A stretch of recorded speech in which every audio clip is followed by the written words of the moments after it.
Hey, this is how I see it. We should play this game for life. What game? Macking, hanging.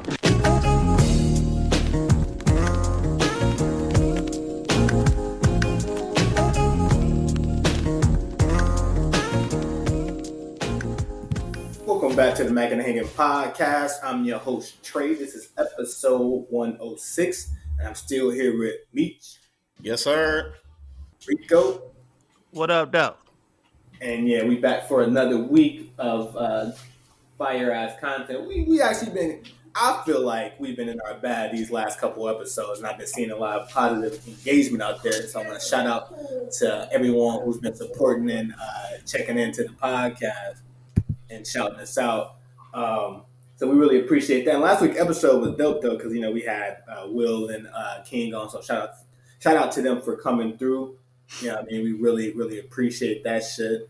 And it's been a great last couple episodes. I'm actually in a good goddamn mood, and I can tell Rico in a good mood because he wanted to show up.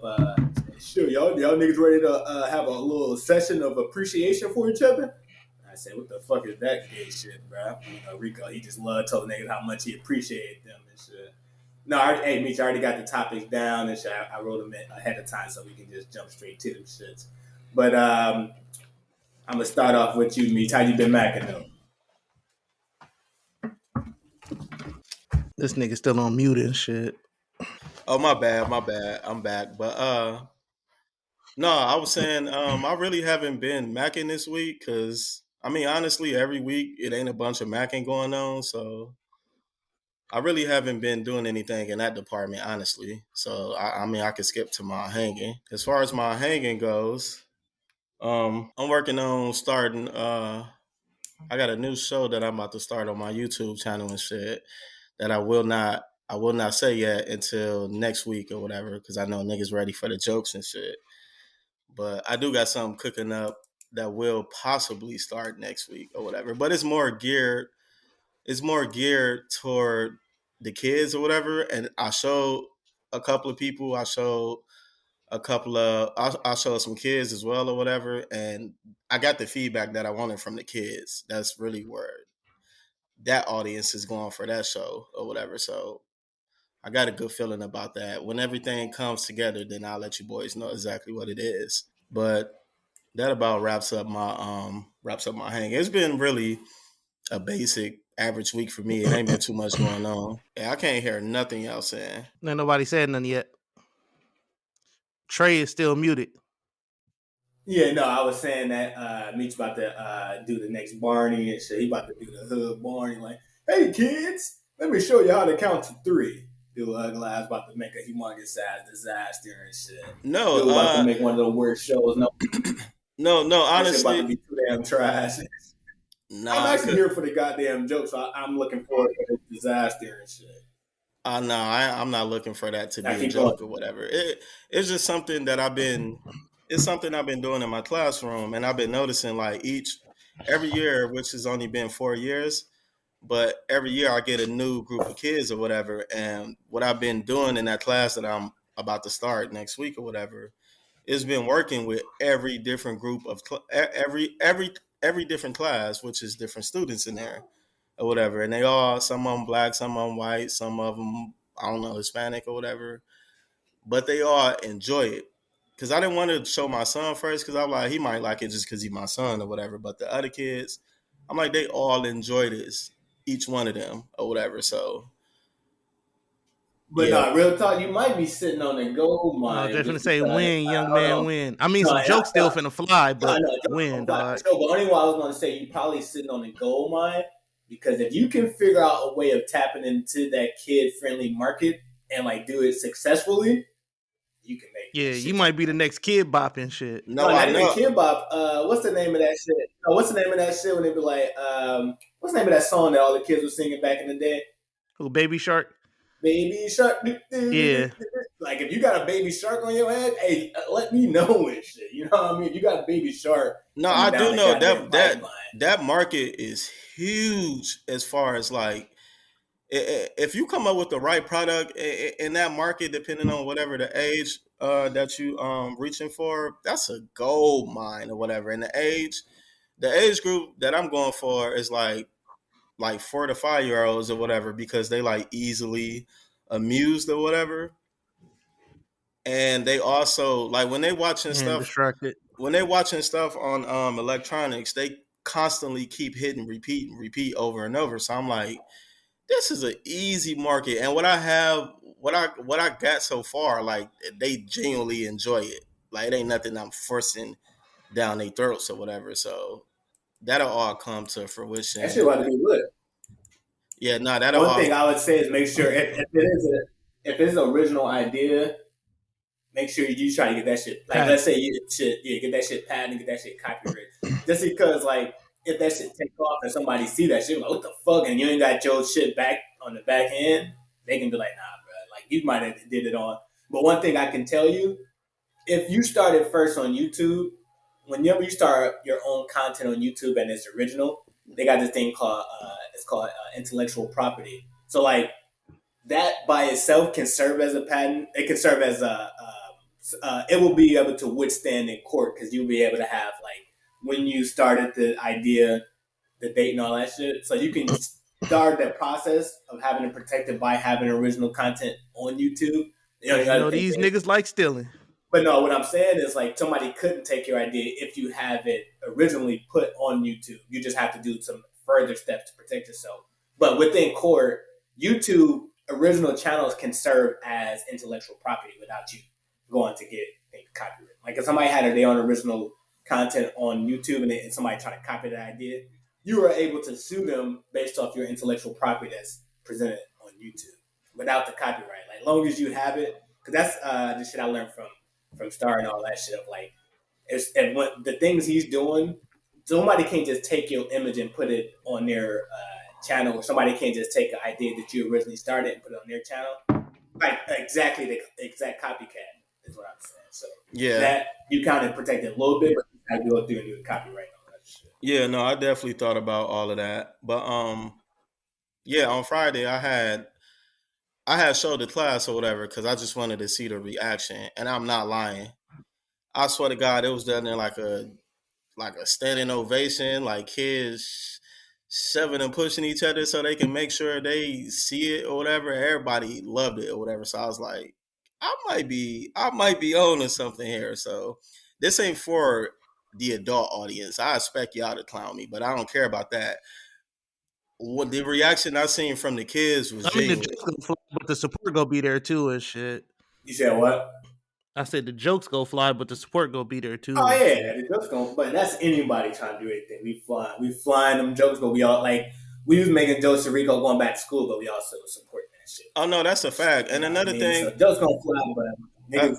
Another thing I be thinking about, like when you like cooking up an idea or whatever, sometimes you got to kind of protect your ideas or whatever. Not as far as people stealing it, but you got to protect it as far as like before you tell everybody, make sure number one that is what you want to do, and make sure it is where it needs to be when you present it to the public or whatever.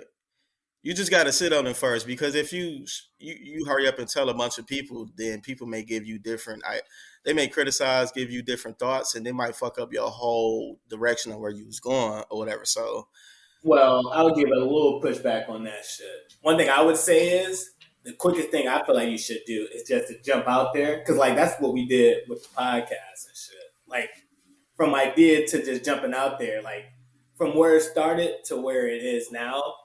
It was more so, I mean, we got the criticism, we got all that shit in the early days. Audio was fucked up, all this wild shit was happening. But it was like, you had to take, like, send an idea, you got to take what the learnings will be right away.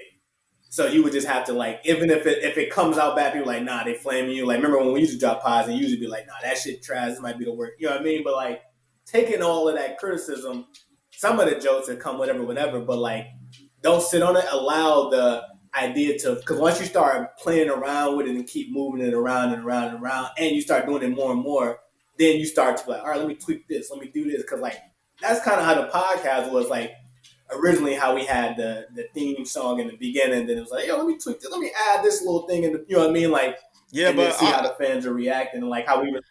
how we was learning about like, oh, the fans like more personal type of stuff. You know what I mean? Like you start expanding what No, I the get that. idea more I as get that. it's I'm not afraid of coming.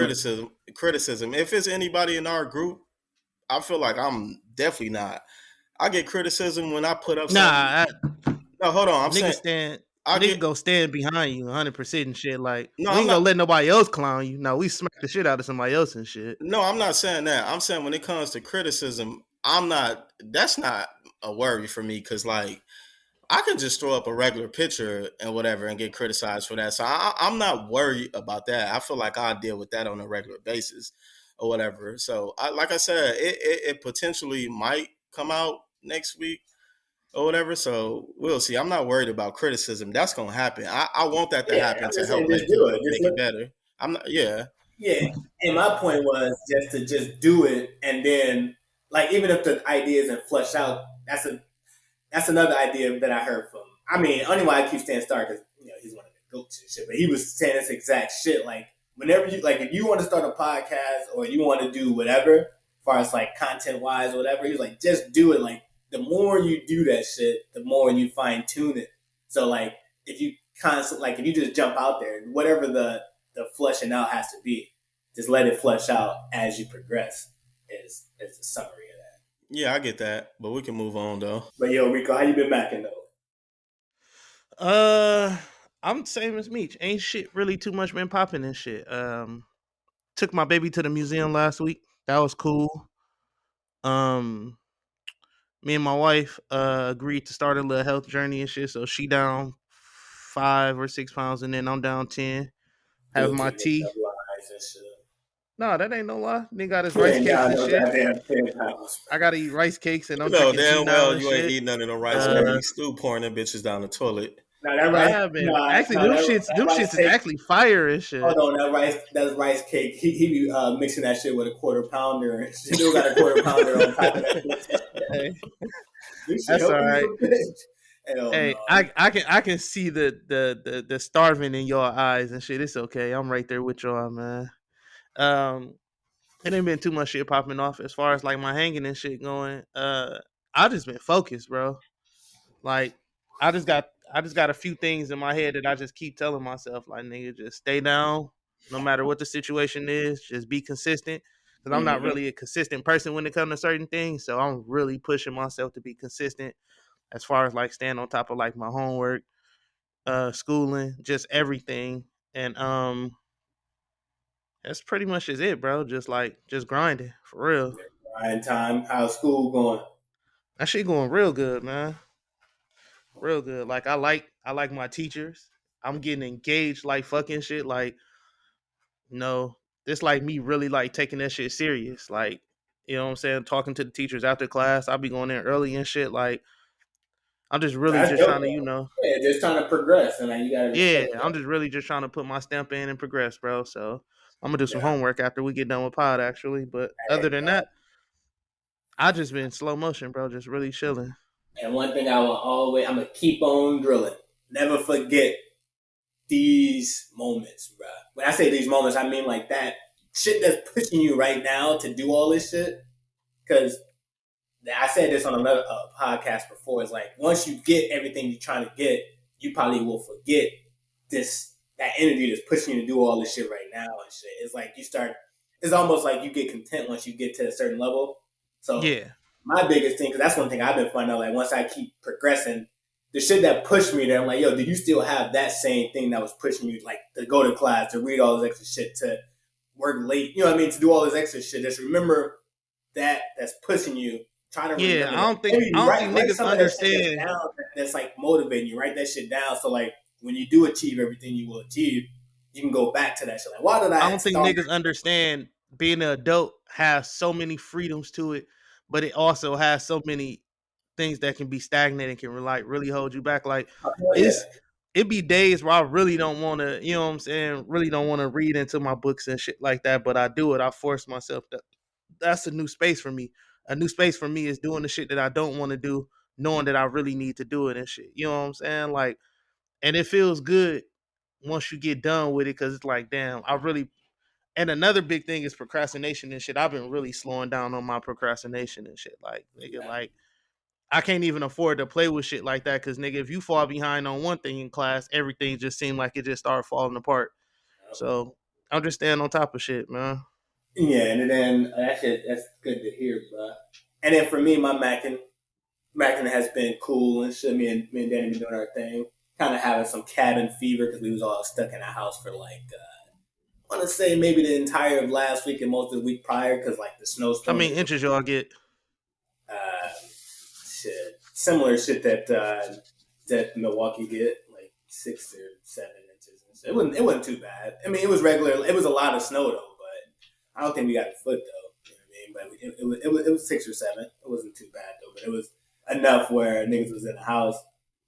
So me and Danny was in the crib nonstop, and the cabin fever was kicking in. I'm like, God damn, I'm gonna get the fuck out this bitch and shit. So that's a fact.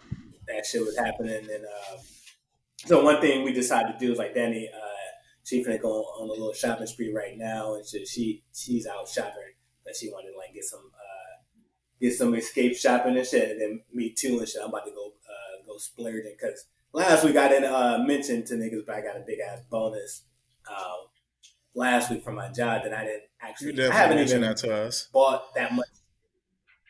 No, I'm talking about on the podcast. I didn't mention it to the podcast because we didn't do our Mackin and Hanging segment, but I didn't use my. I haven't been doing nothing with my bonus shit. I mean, I bought some small shit here and there, but like nothing crazy. I think I'm gonna do some fly shit for Valentine's Day. I just bought himself an orphan. But besides that, nah, dude. He might. How the fuck would you buy an orphan? That shit's stupid. I don't know. You went through the process just so you could save starve a kid. Save a kid, man. Oh no, he just want to starve them to death. Well, I'm saying, orphans are free though. You don't pay for an orphan. That joke makes no sense. Like you can get an orphan for free. You just go into the fucking office and go grab an orphan. You know? Bro, all I know is you ain't really got to do. She just go grab a goddamn orphan and shit. This nigga can't say you could just go in there and snatch one and run. Dude, that's not how that work. You retarded bomb. No, you just be like, hey, bro, which one of y'all niggas need a home? I do, sir. Well, come on and bring your ass over here then, shit. This nigga wild. But nah, so that's kind of what's been going on. We trying to, now we at this new, this space that we've been in for a little while, but like learning how to be living together, but also how to like give each other space as well and shit. Cause like, absolutely. That's new like a motherfucker for me and shit. Cause like I find myself getting pretty damn sick just to be around somebody 24/7. So I'm thinking of creative ass ways of doing shit. That and like, hold on, mute your mic, bro. But that and like, cause like I've been reading that what's it called, Atomic Habits. And wait, we doing our reading nigga segment now? Yeah. No, I'm gonna get into it, but okay. I'm just saying, like, one of the things that shit was talking about is something I'm trying to do more of, like, yo, meet your mic, bruh.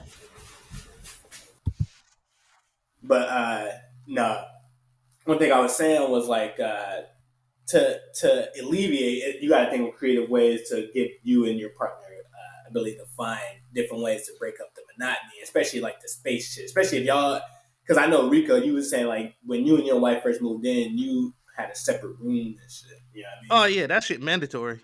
But we don't have a separate room and shit. So no, I know what you're saying. Yeah. So like now it's more like thinking of creative ways of like, all right, how do we give each other our own solo dolo time? You know what so I mean? Y'all can have your own identities in the house and shit. Facts. Yeah. So like that's been some shit I've been exploring and shit. So I'm looking at joining like some book clubs, just because like I'll get into it for my read nigga segment of why I'm looking to do some book club shit, but I'm also looking to like just be more active throughout the weekdays to like break up the being in one space type of vibe and shit. Because you can definitely feel like, oh shit, like goddamn, yo, we both seen each other literally every second of the day and shit. So that shit can drive a nigga insane. You feel me? That shit can drive a nigga. Yeah, I be happy as shit to see my wife on the weekends and shit. I mean, we see each other all the time and shit, but we like having that space. Having space in your own identity in a relationship is super like critical and shit. Oh, hell yeah. You know what I'm saying? Like, that I don't think people understand. You can enjoy being around somebody, but not having your own space can literally like almost virtually push you away from that person and shit. Yeah, and I think that's for anybody. Like, cause I was thinking of like, even if you're around, like, if I'm around friends and shit too long, like, all right, bro, like, I can't keep seeing your eyes every That's second. a fact. You know what I mean? Like, because sometimes you just need that alone time and shit. So that's the part where we at and shit, where it's more so just like, figuring out how to incorporate different healthy amounts of space within the relationship and shit. So I'm at that stage, like, motherfucker. But as for my hanging has been work still been, been busy. Hella shit going on at work. Been reading a lot. One thing I've been doing a lot of, based on this book, this Atomic Habit book is so fucking fire, bro. But like, one thing I've been doing a lot of, and it became extremely easy to do, is meditate every morning. Like, I've been meditating like 30 minutes every morning, and I had always had that as like some shit I was trying to do to get more of, but like, I would never be able to stick to it. But different strategies I learned from the book has allowed me to do that. So like, I've been on some super mellow, meditative, relaxive ass shit. It's been helping my hanging out like a motherfucker. And my mom is coming into town next week for Fashion Week. She had a whole bunch of shit planned, so she'll be in town for Fashion Week next week. So that should be dope. But yeah, overall, shit hanging going well. Got hella bread to spend. So shit's doing smooth and shit. But let's get into some of this shit though. So first off, I want to say Happy Black History Month. I'm repping my support Yes, sir. t-shirt just to let y'all know where I stand. I'm a proud Black HBCU supporter. You know what I mean? So like, shout out to all of that, and Happy Black History Month. But one thing I wanted to get into was, y'all think Black people, when companies market towards Black people, are we falling for the okie doke? Because Man, hell yeah, dog. when I Niggas say the fall for okie that doke, shit. no, when I say the okie doke, I mean a company doing some outrageous Black shit. That's Yes and no. off. Are we falling for their tactic? Let me hear you. Yeah and no and shit. Yeah, because sometimes we just be happy to be included in shit that we should automatically be included in the first place and shit. But no, because sometimes we just be seeing that some of the shit that people be doing just be a complete A slap in the face and be a cash grab and shit. Like I've seen I've seen two horrendous ass cash grabs this weekend shit. First off with Bath and Body Works and shit. I know everybody's seen that picture floating around. I didn't. What Basically all was they it? did was they put they regular candles. Yeah, All they which did is was put a fire. whole bunch Yeah, of African print over that shit. Hell no, that shit ain't fire at all and I'm not. shit. you No, I'm did put a not. whole bunch of African No, I'm print. not talking about the African print. I was talking about the regular candles. I didn't know they did that. Oh yeah, they regular candles. Yeah, they got their regular candles, and then all they did was put like African prints over all them shits, and then it said some stupid shit like "We stand in solidarity with y'all" or some shit like that. That's And number then, one, So they and right. did then what number two, every other they company had a do. white boy. Yeah, and that shit like mad disrespectful and shit. No, explain what they did, bro. And then this other company had a little white boy with a hoodie that said, "I'm black every day, but today I'm blackly I'm black black, black black, black." black. Oh hell, that shit was funny as hell. I never took That it was so the goddamn wildest hard. shit I ever seen on earth and shit. And all that was just like, and the hoodie was like $30 and shit. Like, it's just, these companies just be completely colorblind and I just Now, don't be understanding now, how come there aren't any black people with voices in these companies that can actually nah, say Wait, something. hold on. Let me but that's speak. the I don't thing think though. that the So company hold on, hold is. on, hold on, No, let hold me on, hold on, go. hold on, hold on, God hold on, damn. hold on, hold on, bro, hold on. Let me go real quick. I actually work in marketing. I was trying to get to a point. So only thing I was going to say is I don't think they do have black people that work there, but I think it's a strategy. So there's this thing in marketing. Y'all, you know what remarketing is, right? Like Yeah. if I go if I got ads or whatever, I'm more so want you to get cookied into my system. If cookies are when a company places like a tracking tag on you and they can show you whatever ads they want to show you and shit.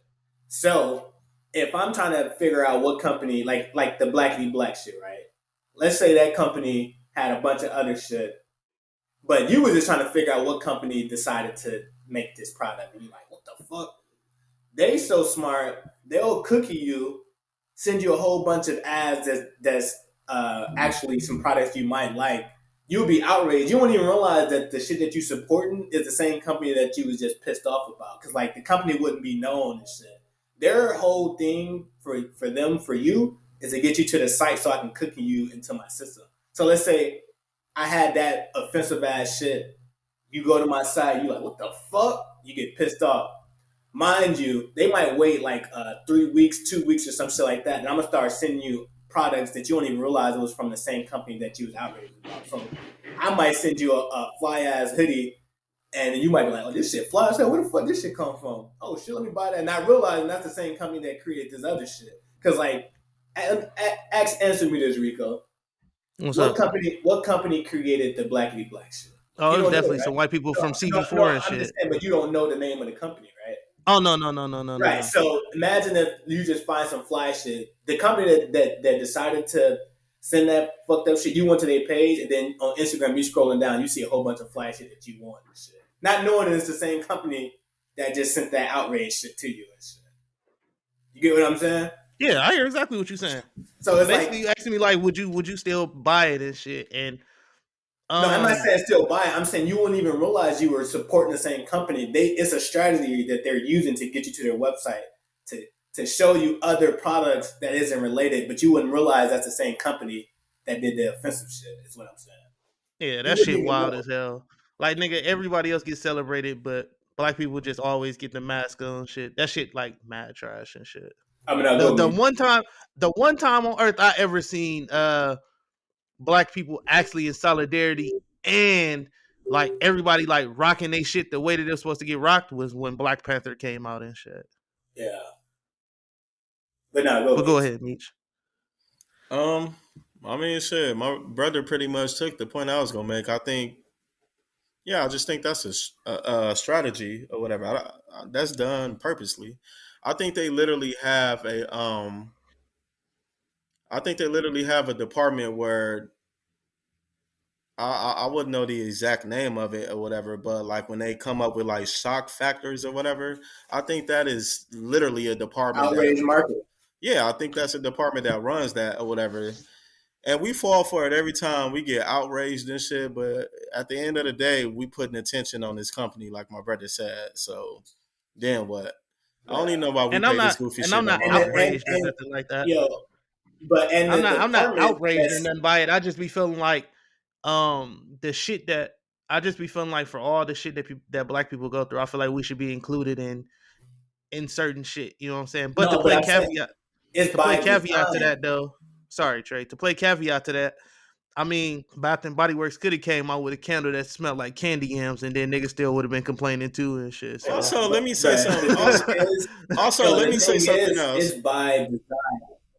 Let me say something else because I noticed this with white people or whatever. Like, this don't go for all white people, but I noticed this with some of them. Some of them literally pretend like we be making this race shit up. Like, there is no such thing as race, and this is just something that black people use to try to, we just angry all the time. No, to play victim or whatever. Because I work with some of them in the school system or whatever, and I just be listening to certain people conversations, and they really think we just be making this shit up. Like, there is no merit to what we be saying, which we all know that's a lie and shit or whatever. And then there's those other white people that they literally just clueless. They really don't fucking understand what's really going on. Like, yeah, we know there's like evil whites out there that intentionally is racist, but there's also some other white people that just like fucking clueless and just don't don't get it, which I don't understand how you cannot. You don't have to be black to understand that there's a such thing as racism or whatever. I mean, just look at the What's right history. from wrong, nigga? Yeah, but white people love But yeah, to back be to oblivious and shit. oh hell That's yeah, a fact. that's the whole shit that happened with the George Floyd shit. Right? Remember when George Floyd happened? Everybody was so shocked, like, oh my god, that shit is happening. And remember, like the outrage, the shit when like I don't know if y'all remember, but I remember when I was working in my last job, like people were reaching out, like, "Are you okay?" I had, you know what I mean, like that type of shit. Like, bro, this shit is happening. I seen white people saying that Breonna Taylor shouldn't have dated, or something about Breonna Taylor's boyfriend or some shit like that. Like, yo, at the end of the day, what the police did was wrong and shit. Like, regardless of what y'all feel about him as an individual and shit, like he was protecting the home that he stayed in. But I ain't gonna go down that rabbit hole. Meet you, you right, 100% and shit. And back to that's the original topic. It's by design. If you see it on the internet and it happens every year, like there's always some shocking, outrageous shit.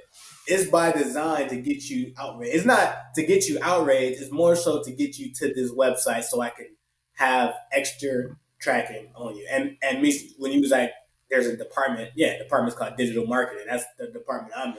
So we don't have campaigns like that, but like I'm sure there's somebody like for these other absurd brands and shit, like whoever created that blackity black shit, they're not known. You gotta think about how many clothing lines are out there. So they're like, how the fuck can we get everybody to this website? All right. Everybody gonna want to know who created this shit or like what's in it. And they gonna be like, oh, this shit's funny. Like how Rico, you just shared that shit to the site. The moment any one of us clicked on that shit, we was fair game for all products they had, not realizing that we was being marketed. We could have bought some shit from them, not even realize that we was buying it from the same company. So nah, that's still some wild ass shit though. I mean, I guess if you a business, the objective of the business is to make money and shit. So I'm thinking the objective is they banking on our memory. Honestly, I don't think that's think about how much at information, think about how much information is coming at you every second of the day. Nah, it's wild that a white person wears a hoodie that say I'm blackity black and shit. That's wild as fuck. No, you do understand that white people do not give a fuck. And they banking that's on why, and that's exactly to my point why I'm saying it's wild as shit. Like, well, I'm thinking a black person could never wear a shirt with a Ritz on it and it say cracker and shit. No, but so y'all missing the point I'm trying to explain.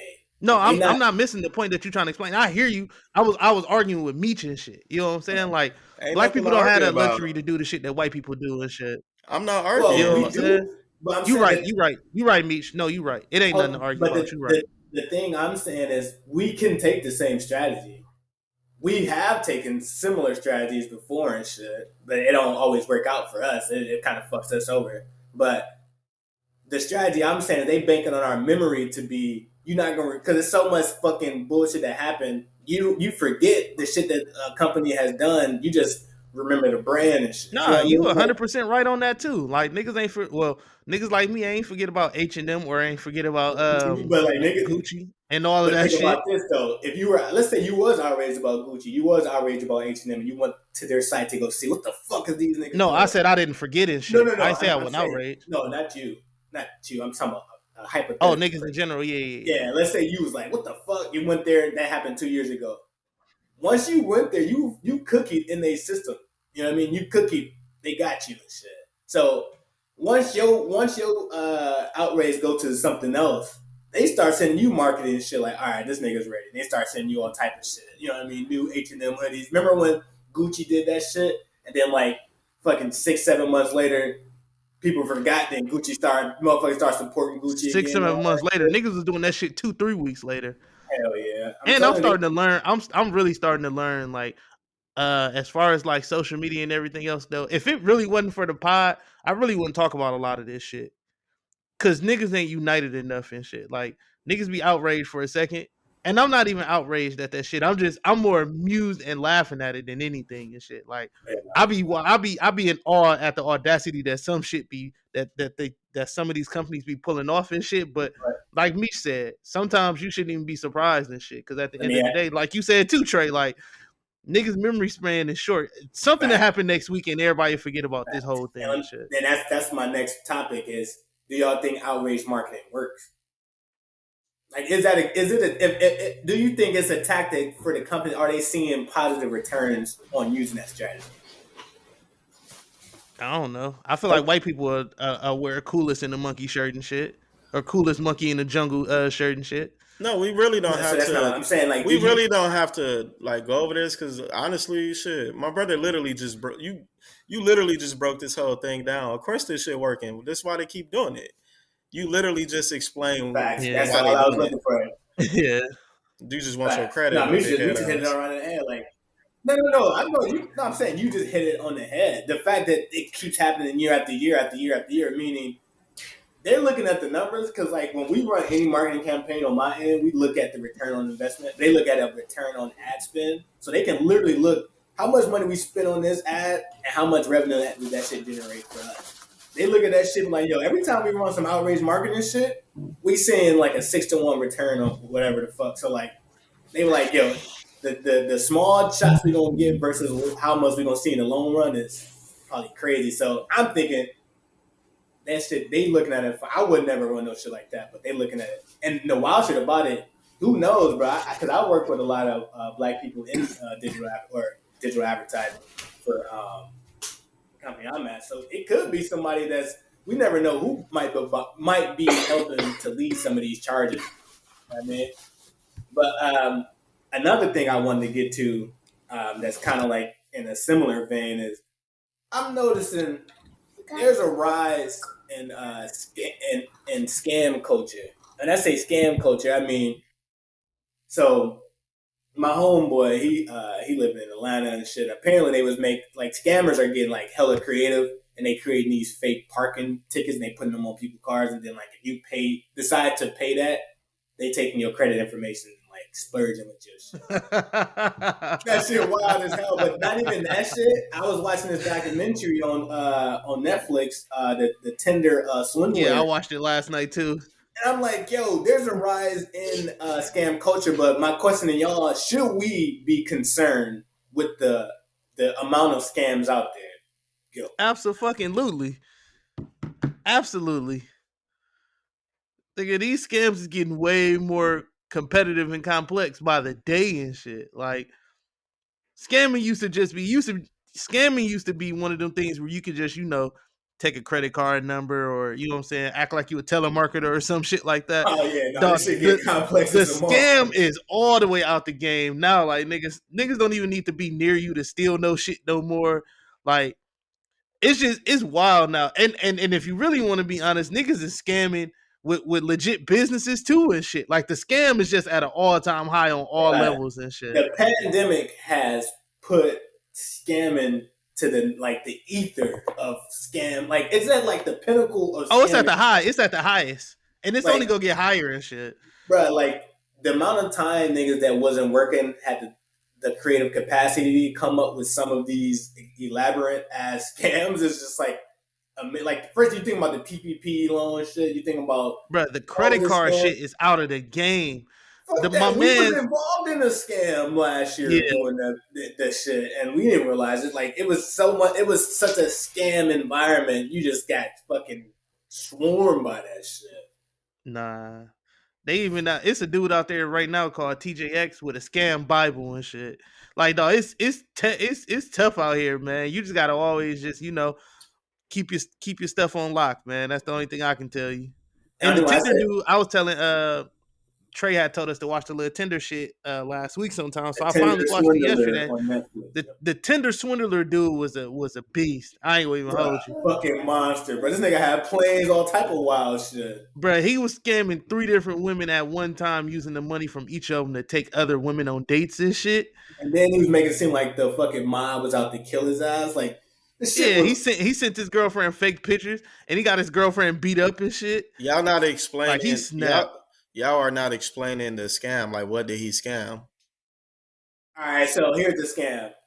What he would do is create a Tinder profile and pretty much showing like he's living this extravagant, luxurious life. On planes, he's traveling, he's fucking flying plane. Remember, he was behind the cockpit flying a plane and shit. Hold on, yo, Rico. Yeah, I'm here. Yo, your shit froze and shit. You good? Yeah, I'm here. I know your computer had froze, but nah. So he was He created a profile, was doing all this shit, and then women would match with him. Soon as they would match with this guy, he would Take pretty him out. much not just take them out. They would be texting all the time, like, "Hey, baby, you're so beautiful. Oh my god!" Like make them fall in love with him on Twitter. And then when they get that one precious date, it's not just a normal date. It's on He some taking next their ass to a level. 5-star resort and shit. 5-star resort in another country on a private plane. So they like falling madly in love. Like remember the first chick, she was like crying and all that shit. She was like she really wanted to believe this thing. One chick had said she had texted him that he was having a bad day. He flew her to Italy to go have coffee with her and talk about their problems and shit. So after he got you to fall like madly, like when I say madly in love, because like you know how like when we was having that conversation about like how women want like the breadwinner and all that shit, our whole breadwinner conversation. He was hitting that breadwinner to the maximum. You know how like you say that those checklists and shit? Yeah. When I was talking about checklists, money, prestige, the best shit you could like, best hotel you can ever have, best experience, best food, best like you're surrounded by luxury. Like he was making them think he was like a millionaire. Then he lied and said he was a part of his billionaire family and all this shit. So after they believed that shit, not only did they believe it, they fell in love with him. So they fell in love with him. Then the scam. This when the scam starts. So after they fall in love with him, he'll send them a photo of his bodyguard getting beat up, and like the photo, the bodyguard face would be all beat up and all this shit. And then he's like, the mob and shit is after me, and they saying they're gonna kill me and kill my bodyguard. Blah blah blah. I need you to send me $20,000 so they won't kill me.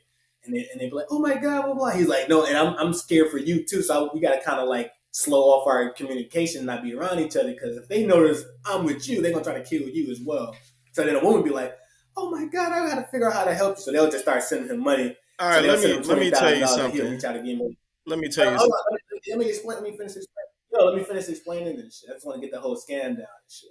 So then after they send him $20,000, he'd be like, "Oh shit, they literally said they're gonna kill me right now. I need you to send me another 30." And then pretty much he did that shit over and over and over and over. As they were sending him the money for like the fear for his life, he was using that to find other women on Tinder, and their money that he was taking, he would take them on his travel engagement, and then it'll be like one big ass Ponzi scheme of goddamn Tinder. Keep going. He was getting paid like fuck though. He had over $1 million of scam money and shit. All right, let me go. Because any woman that fell for that, like you deserve what you got. You gotta be some type of fool to fall for that. Like that's what you just explained to me. Sound like some shit I seen on some TV show or movie.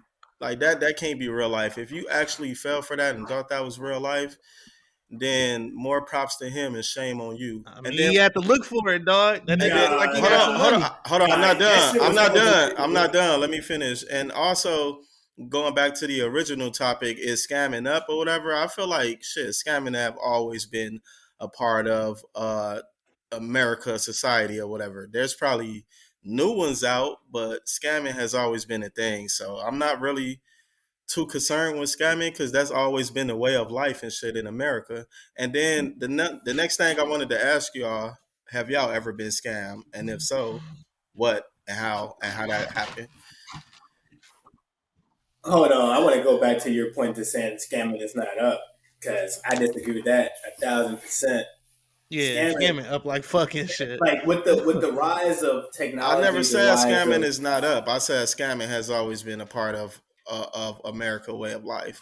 It probably went up, but who cares? It's always been a thing. No, but not to the level that is happening right now, though. Like literally every direction you look. Like I don't know if y'all remember the scam when you go to the gas station and you can if you put your card in the they was having these readers, like you put your card into the gas station pump thingy.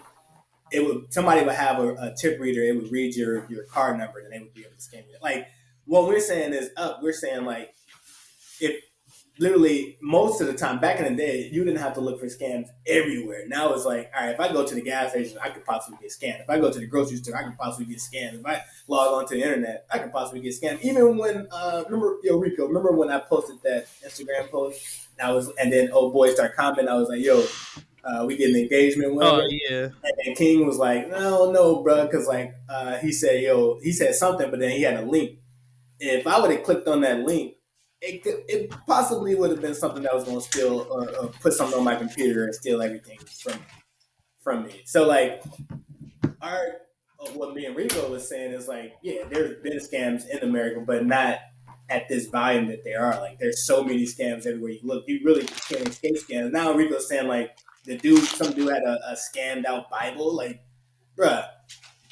And then with the PPP scam, it's just a explosion of scams is what I'm saying. It's like now the normal person that would normally not get scammed was getting scammed all over the place. You don't just have to worry about selling Mary Kay to be scammed. Like, you get scammed all over. All right, but can y'all answer the next question? Have y'all been scammed? And if so, what scam was it? And how did you fall for it? Yeah, I got scammed. I told this story before when I got scammed in a big old ATL. I told this story on the MacBook. Yeah, dude scammed me for a MacBook. So I'll tell the story quick again. I was downtown ATL, and I was at the Underground Mall and the ATL, and there was this UPS truck outside of the mall, and this dude felt like he went to go grab something from the UPS truck, and I seen him, and it looked like he just grabbed the MacBook, because like the UPS people was like loading different merchandise into stores or whatever, and like it looked like he had just grabbed it from the what's the name. So he had looked at me and he's just like, yo, I got this MacBook for sale, blah blah blah, and I just trying to get rid of it ASAP. I'm like, oh, that. And that's back in the time when MacBooks were like, $2 racks or something like that. He was selling it to me for like, I think like $500. And I was like, man, I'm thinking if he's selling me this MacBook for $500, I'm about to flip this, because I'm thinking if this guy is homeless, he can't get on the internet and flip this. So, and it was a MacBook Pro that he stole, because they had the box, the MacBook Pro, everything was inside of it. So I'm already planning on flipping it. As soon as I buy the MacBook from him, so we end up rushing to the ATM. I'm like, yo, he like, it'll be just $500, blah blah blah. I'm like, I bet that's a deal, especially because I was in the market for a MacBook. So as soon as I'm preparing to buy it, I'm writing on Facebook like, yo, I got a MacBook for sale for $1,500, because MacBook Pros at that time was like $2 racks. So I'm like, I'll give you a discount $1,500. You ain't got to worry about paying that. So I'm thinking I'm gonna come up $1,000. So, and then I had a dude, he reached out to me like, yo, I want to buy it. I was like, bet. So I'm thinking I got this whole little thing planned out. So, and then even at my job, somebody was trying to buy it too. And I'm like, nah, I already got to buy it. And then I was like, let me just double check this for some reason. Oh no, somebody wanted to see it at work. So I started taking that out the MacBook box and all that. Pretty much it was a phone book. It was a phone book. And the phone book was duct taped beautifully. It was duct taped. It looked exactly like it was. It was duct taped. It was duct taped to the max, and then like the charger was in the stitching cord that was taped to the side of it. That was so damn mad. And it was funny because that was my rent money, and my roommate at the time, he was so fucking. Hey, I ain't had rent that month and shit. It was mad as hell. I was like, hey, bro, I ain't got rent. I was like, yep, I think you can spot me, but I had to try to explain the story and all that shit. And that was when our rent situation started to get kind of sour, man. Dude, he started looking at me crazy and shit. But yeah, I got scammed like a motherfucker. What about you, Rico? Scam, so we never forgot that. Now, my scam story, I actually got two of them and shit. My first scam story was back when niggas was buying like iPods and shit like that. I end up buying an iPod and a Zune and shit, right? So I don't know if niggas remember what Zunes was, but Zunes was like this big ass MP3 player. So basically, I remember Zunes, yeah. Yeah, so I bought the Zune and shit, right? And so I went home. I never checked that shit, right? This is my stupid ass. So I go home and try to plug that motherfucker up, and I let it sit. I go to work, and then I come back home. That shit like never charged and shit. Whole time, the whole fucking bottom of the goddamn thing was broke like fucking shit. So I tried to hit dude back. Dog said, don't hit my fucking phone no more and shit. Dog blocked me like fucking shit. So that was the first scam and shit. He sold you. And then the second scam was I had bought a car and shit, right? And this is how I learned about liens and shit. So I bought a car. I was broke as fuck after I bought the car and shit. So I was pretty much driving around for like 2 weeks without like no plates or no shit like that. So when I finally got the bread to go get it registered and shit, how about the fucking car had a title loan on it and shit. So I could never get the car registered and shit. So I pretty much just bought a junk car. I was mad as fucking shit. I spent all my fucking bread on that damn car. So yeah, the scam is up like fucking shit. All right, let me tell y'all my two scamming stories. The first one is it was my fault. Like I knew I was kind of walking into a scam, but I didn't care and shit. You know, this was like years ago. But you know, like one of those nights when you like super horny or whatever, you like on some random, you know, porn site or whatever. And you know, they always got little ads that be popping up. Like if you click this, then da da da da. You know, that's 100% a scam. And normally I would just watch the regular videos. But this night I was like, man, I want some exclusive shit. I'm tired of seeing this shit that everybody else can see. So let me click one of these videos. And then I click one of the pop-ups or whatever, you know, it automatically leads to like, you know, what's your age, what's your sex. I clicked that. I was clicking that. I was like, oh, this is no, I clicked that. I was like, oh, this is all pretty simple with shit or whatever. And then it'd be like this picture of this like beautiful ass girl or whatever, and she'd be chatting to you, and you'd be thinking like, oh, we having a great conversation. But it's kind of obvious that they got this shit on repeat. Like this chat is going out to like 700 different dudes or whatever. But when you super horny, you like whatever. So you just chatting and shit, and then the chat stops, and then like another thing pop up. You click it, then it's like your information if you want to keep talking or whatever. Your information as far as like your credit card and all of that shit. If you want to keep talking. Now keep in mind, I've seen this numerous of times. I've never clicked it, but that night I was like, that night they said it was like 0.99. It was 99 cents, and then they'll put it back on your car. I knew that was a lie, but I was horny as hell or whatever, so I clicked it. Nigga just had fuck. No, I had put all my information in. Boy, this was a desperate night for me and shit. I had put all my information in or whatever, and then like the conversation just completely stopped. Like I've never heard from her again. So I was like, all right, let me delete all of this or whatever. So I deleted it, and I had went to sleep. I woke up the next day. The only how I knew this was a scam because I went to like the gas station to buy something, and my card was declined. And keep in mind, I had like $700 on that card at the time. So I was like, huh? How the hell did my card decline or whatever? So I'm like, try it again. You know, on some black people shit. You must have just scanned it wrong. It must be your machine and shit. So they did it again. Like it declined again. So I was like, all right. I called the bank, and they was telling me like that website had took my shit like right after, probably as soon as I put my information in, my money was in their account and shit or whatever. So I had to report. I had to do all kind of shit to get my money back. But that was my fault. This next one was not my fault at all. So I was renting from this landlord at this one house or whatever, and I was there for a couple of years.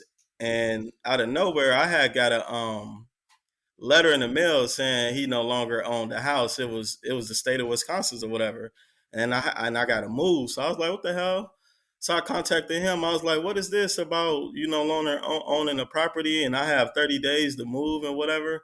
And he was like, oh, I'm sorry about that. I forgot to tell you about, I had some difficulties with the courts or whatever, but I previously went to court and we worked all of that out. And I was like, oh, it seemed a little fishy, but all right. I don't know why I didn't do my own research. I just took him for his word. Now, keep in mind, he was a pastor. And the church that he was a pastor was literally like a block away from where I stayed at. It had like his face plastered on the building or whatever. So I'm thinking, my bad. I'm thinking, I'm like, ain't no way a pastor would scam me and shit. This dude cool or whatever. So like, what, maybe a month and a half went by. No, I'm lying. Maybe like 2 months went by or whatever. So he must have worked something out with them that they gave him more time, but it wasn't worked out to the point where he was still owning the property. But I didn't know that. So when 2 months go by after I got that notice in the mail, I was like, oh, shit, everything he said must be on the up and up. He must still run this or whatever. I mean, he must still own this. So then I get another notice in the mail saying you have to be gone within 48 hours. And I was like, what the fuck is going on? I'm like, what the hell is going on or whatever? So I contact him. I'm texting him. He like blocking me and all of this shit or whatever. So then I finally called the number that was listed on there, and I really got the real true story. Like, he been lost the shit like 2 months ago when I got that notice or whatever, but he was lying and I was still paying him rent or whatever. So I was like, okay. Shit, you could. That's a lawsuit. You could actually take up a court. No, I know. I'm like, okay, so he owed me 2 months of rent or whatever, but he was nowhere to be found. The number he had, like, either he blocked me or it changed, and the location I used to be able to find him at, he was no longer there. And I was working at the grocery store at the time, and he didn't know I worked there, so he was shopping there one day. He had his son with him. Now, keep in mind, this is a pastor. And I'm on the register or whatever because I'm the cashier. And I look over and I see him at the next lane. And I'm like, hey, I've been trying to reach you. Let me talk to you or whatever. And you can see he knew exactly what was going on. So he tried to hurry up and get out. Like, I don't really have time right now. I was like, you got to make time because, and I told him what happened. Like, yeah, you haven't owned this within like almost 3 months now. You've been taking my money or whatever. Now, keep in mind, I said this is a pastor and his face is like plastered all on his on his church or whatever. I'm like, I'm gonna need my money back or whatever. And his response was, he was like, I'm gonna need you to back up from me or I'm gonna have my son knock you the fuck out or whatever. Keep in mind, this is a pastor. So when he said that to me, I was caught off guard. Like, excuse me, you gonna have your son do what or whatever? But by that time, I was already heated. I didn't care that I was at work. Like, fuck it, I'm just about to knock you and your son out or whatever. But the people that I work with had grabbed me or whatever because they didn't know what was going on. They just thought I got into it with a customer or whatever. So they grabbed me, and eventually he left, and I never seen him again. I never got the money. I never took it to court or anything. But I was just like, damn, motherfuckers out here would definitely get you if they could. Damn. Well, you still could have had a lawsuit in your hand, especially if he got a church. You could. I said, get the fuck out of my face where I have my son beat your ass and shit. Yeah, that's some wild shit. But now, shout out. Well, one of the biggest scammers and the GOAT scammers of all time is the mechanic that scammed our entire family. And he scammed us. That's a fact. That's a fact. That shit is hilarious. He said, let me go ahead and get your bread. And then he scammed his daughter. He scammed my stepdad's daughter, like, your bread too. And then they told me, I got to go to the mechanic. And then he breaks up on my car. I was like, I'm going to take your bread as well. And I was like, all right. And then he starts scamming me. And we didn't learn our lesson because he was always dirty. And like, as he was looking dirty, it made you think he was doing a good job on your car because he was always ashy. And whenever if I seen a mechanic that had a lot of oil on him, I was like, oh, he's doing this thing. My car was never the same. Nigga said if he had a whole bunch of oil on him. Nah, if he had oil all over, I was like, yo, he's doing this thing. But one thing I will say, if you do need a good mechanic, I've never got scammed by a Mexican mechanic. Besides the muffler place. Lies. I got scammed nasty. No, I forgot about them bums. Hold on. No, I'm talking about Rico know what I'm talking about because Rico had dropped me off at that bum ass shop. I forgot about them. Wait, what shop? I went to some on like something in National and shit. Yeah, I went to some Hispanic. Or Lincoln. No, it's Lincoln. No, I was talking about the Mexican mechanics in the alley, not the official shop mechanics. Nah, that's even worse because he was in a shop and shit. They should have been the ones that me and Najee was going to this Mexican mechanic in the alley. He was hooking our, and he was scamming us. Your car would run like you just got off the lot though. But no, that's because y'all was providing him with sex.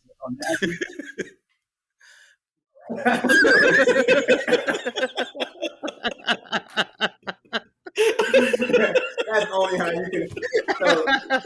So the moral of the story is, if you try not to be scammed, you gotta be providing sexes. I guess how you get out of the culture.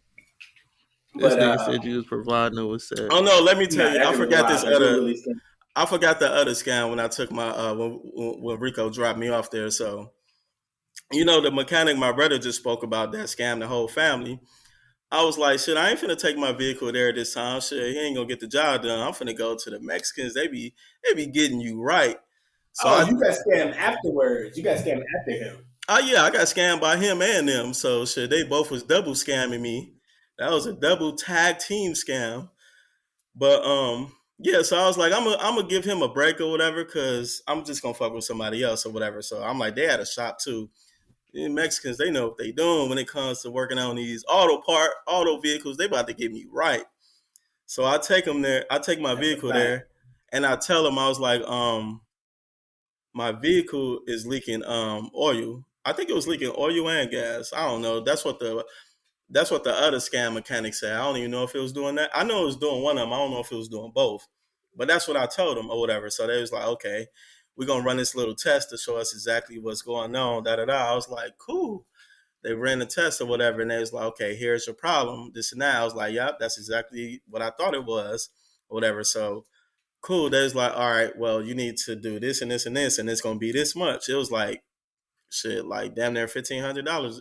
Or no, I'm lying. It was like $1,000 or whatever. So I was like, okay, cool. So they started fixing on it or whatever, and then they finally completed.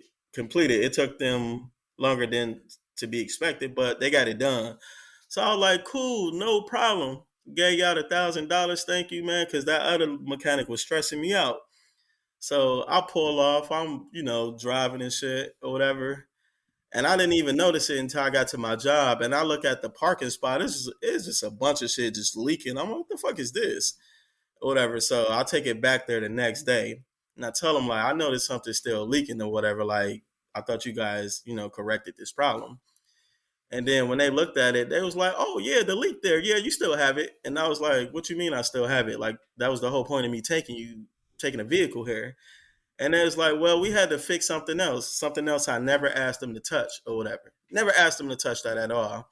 It's like, yeah, we had to fix that for you first or whatever, in order for us to even stop that leak. I had looked that up on the internet to see if that was true or whatever. Like, did you need to fix this in order to get to the leak first or whatever? Because that sounded like, okay, maybe that could be valid. Looked it up, that was nowhere in sight. And I asked a couple other mechanics, nowhere in sight that was what you were supposed to do. So I'm like, hey, I researched that and I haven't, and I spoke with other mechanics and I've got the same answer that that's not equivalent to help stopping the leak. So I don't understand why you guys, did that to the vehicle when I never asked you to. And when I looked up the price of what they did, which was like half the price of what they actually charged me. So I'm like, yo, I need y'all to fix my vehicle or whatever. Like, I'm not leaving until y'all fix it free of charge because I already paid y'all or whatever. And they was like, I swear to God, I'm not lying. They started speaking Spanish and shit. Now keep in mind, the whole entire time we was speaking English. And then all of a sudden you started speaking Spanish and shit. Like, now you acting like you don't understand and what's going on or whatever. So I'm like, yo, what the fuck is going on, bro? Like, you was just speaking Spanish to me, so you can stop that, act like you don't know what's going on. I'm gonna need y'all to fix this shit. That shit went on for That was like a maybe truck. yeah, it was a truck. It was a truck. That went on for like 2 weeks and a half or whatever of them pump faking me. Like, yeah, come here this day, come here this day. Like, they would send me there on days and don't even be there. Like, the shop ain't even open and shit or whatever. I'm like, yo, what the hell is going on or whatever? So that was another situation I Yeah. could have probably took to court, but I never did that. I just took the fucking L because I don't know. Black people, we be thinking That's like, another thing. I don't feel like doing that because then you got to do the process. You got to pay them as well and shit. What if it ain't no guarantees?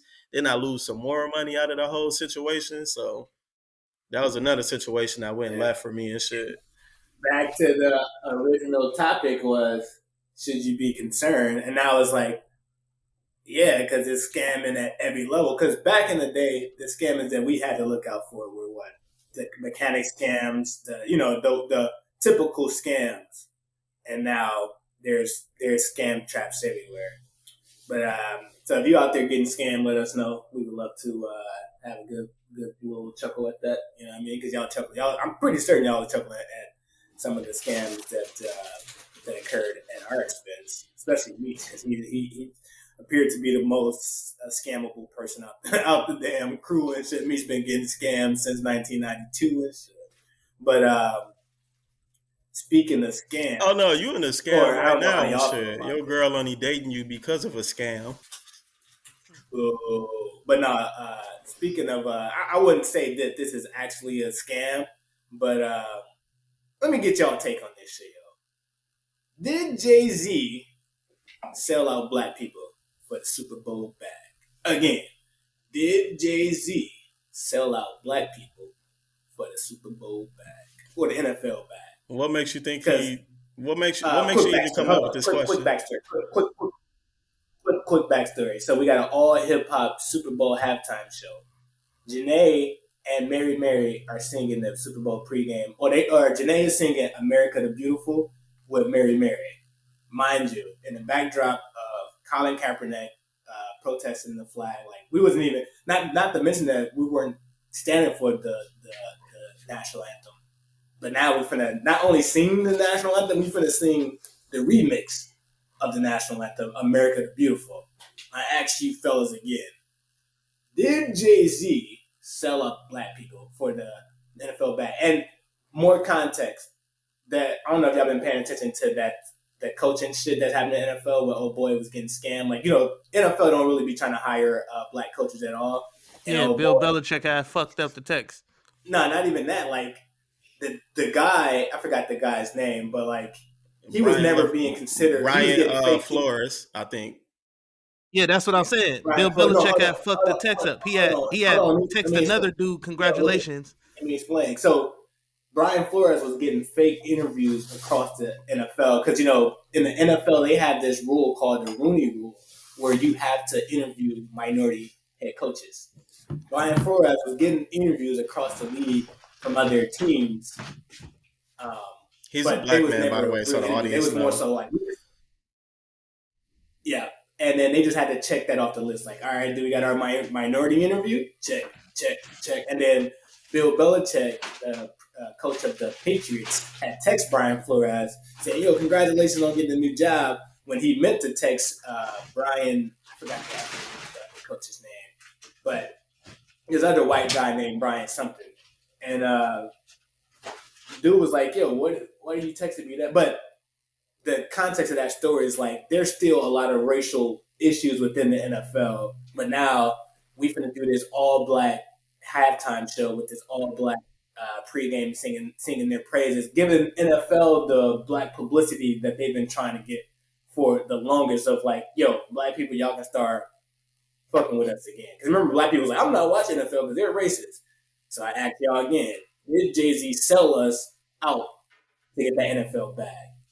Now that you broke it down like that, he damn near did, because literally right now it's literally a movement that's being started because black coaches are not being allowed to be hired in positions of power, such as head coaches and GMs or whatever.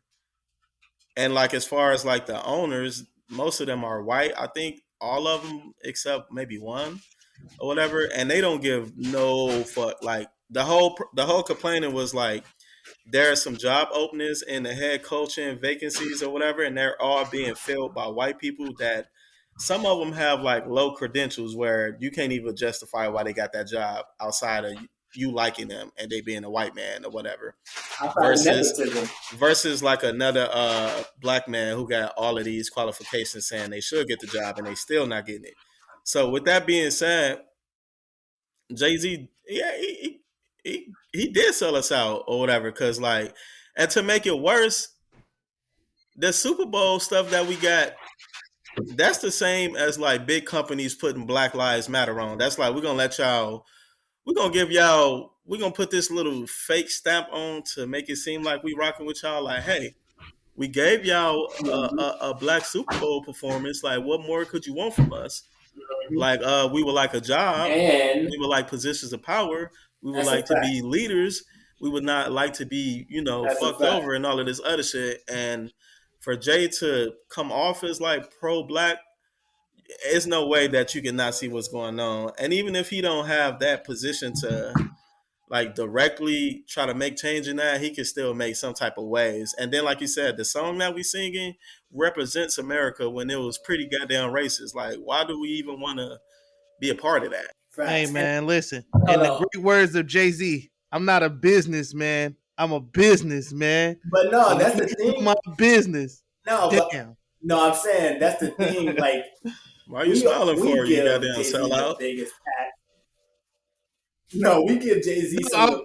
I'm Hold on, smiling Rico. because We nigga, give he them telling some of you the, Jay-Z always told you what he stand on. Nigga, business before anything and shit. but the That's thing not is, we that's give them not some true of the because Jay biggest cop outs. also Like hold on. we That's don't. not true because Jay also rapped about black excellence and all of this black empowerment shit. So stop it, nigga. He be on two Mhm. sides of the fence. Like Yes, but Jay But has always told you, and to me, hold on and to me. just as much as he on his black excellence shit, he'll tell you in a heartbeat, nigga, I'm all about my business too.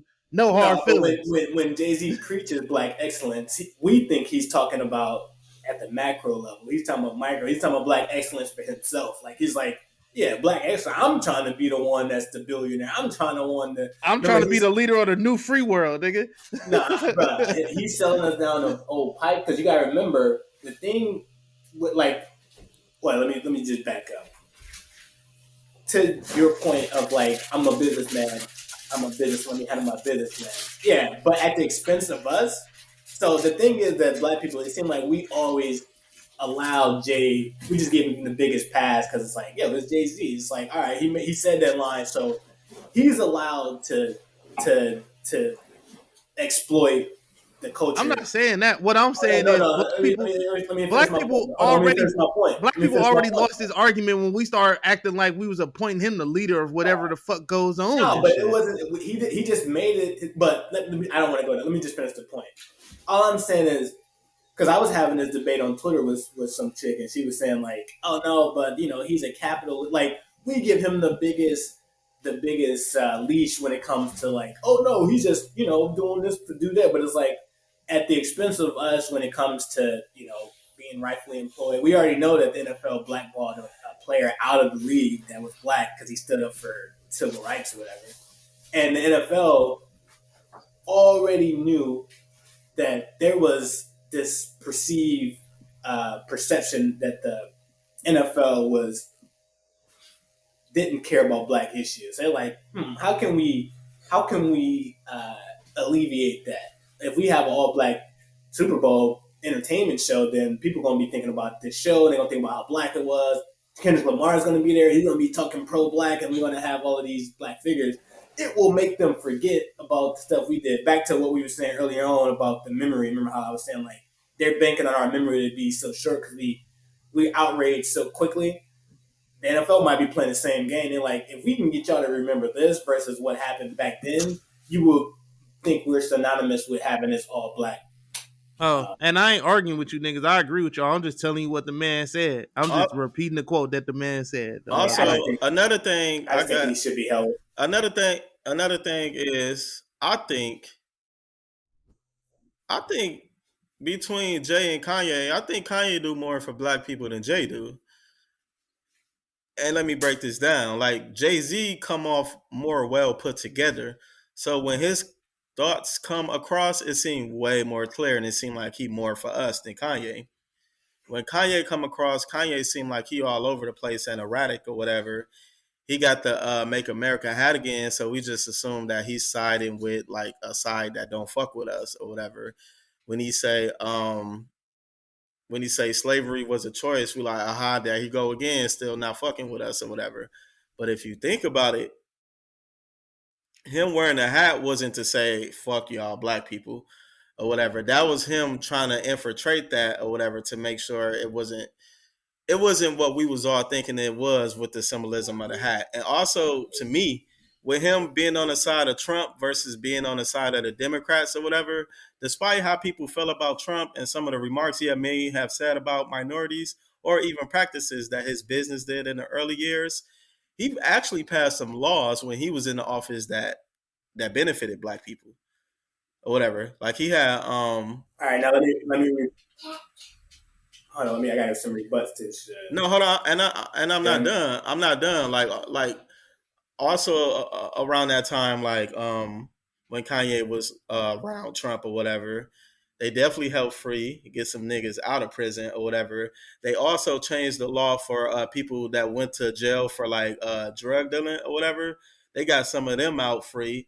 They also, I think one of the laws was if you was sentenced to prison for like selling drugs or whatever, you shouldn't be serving like either 20 years to life or whatever. That was under the Trump administration.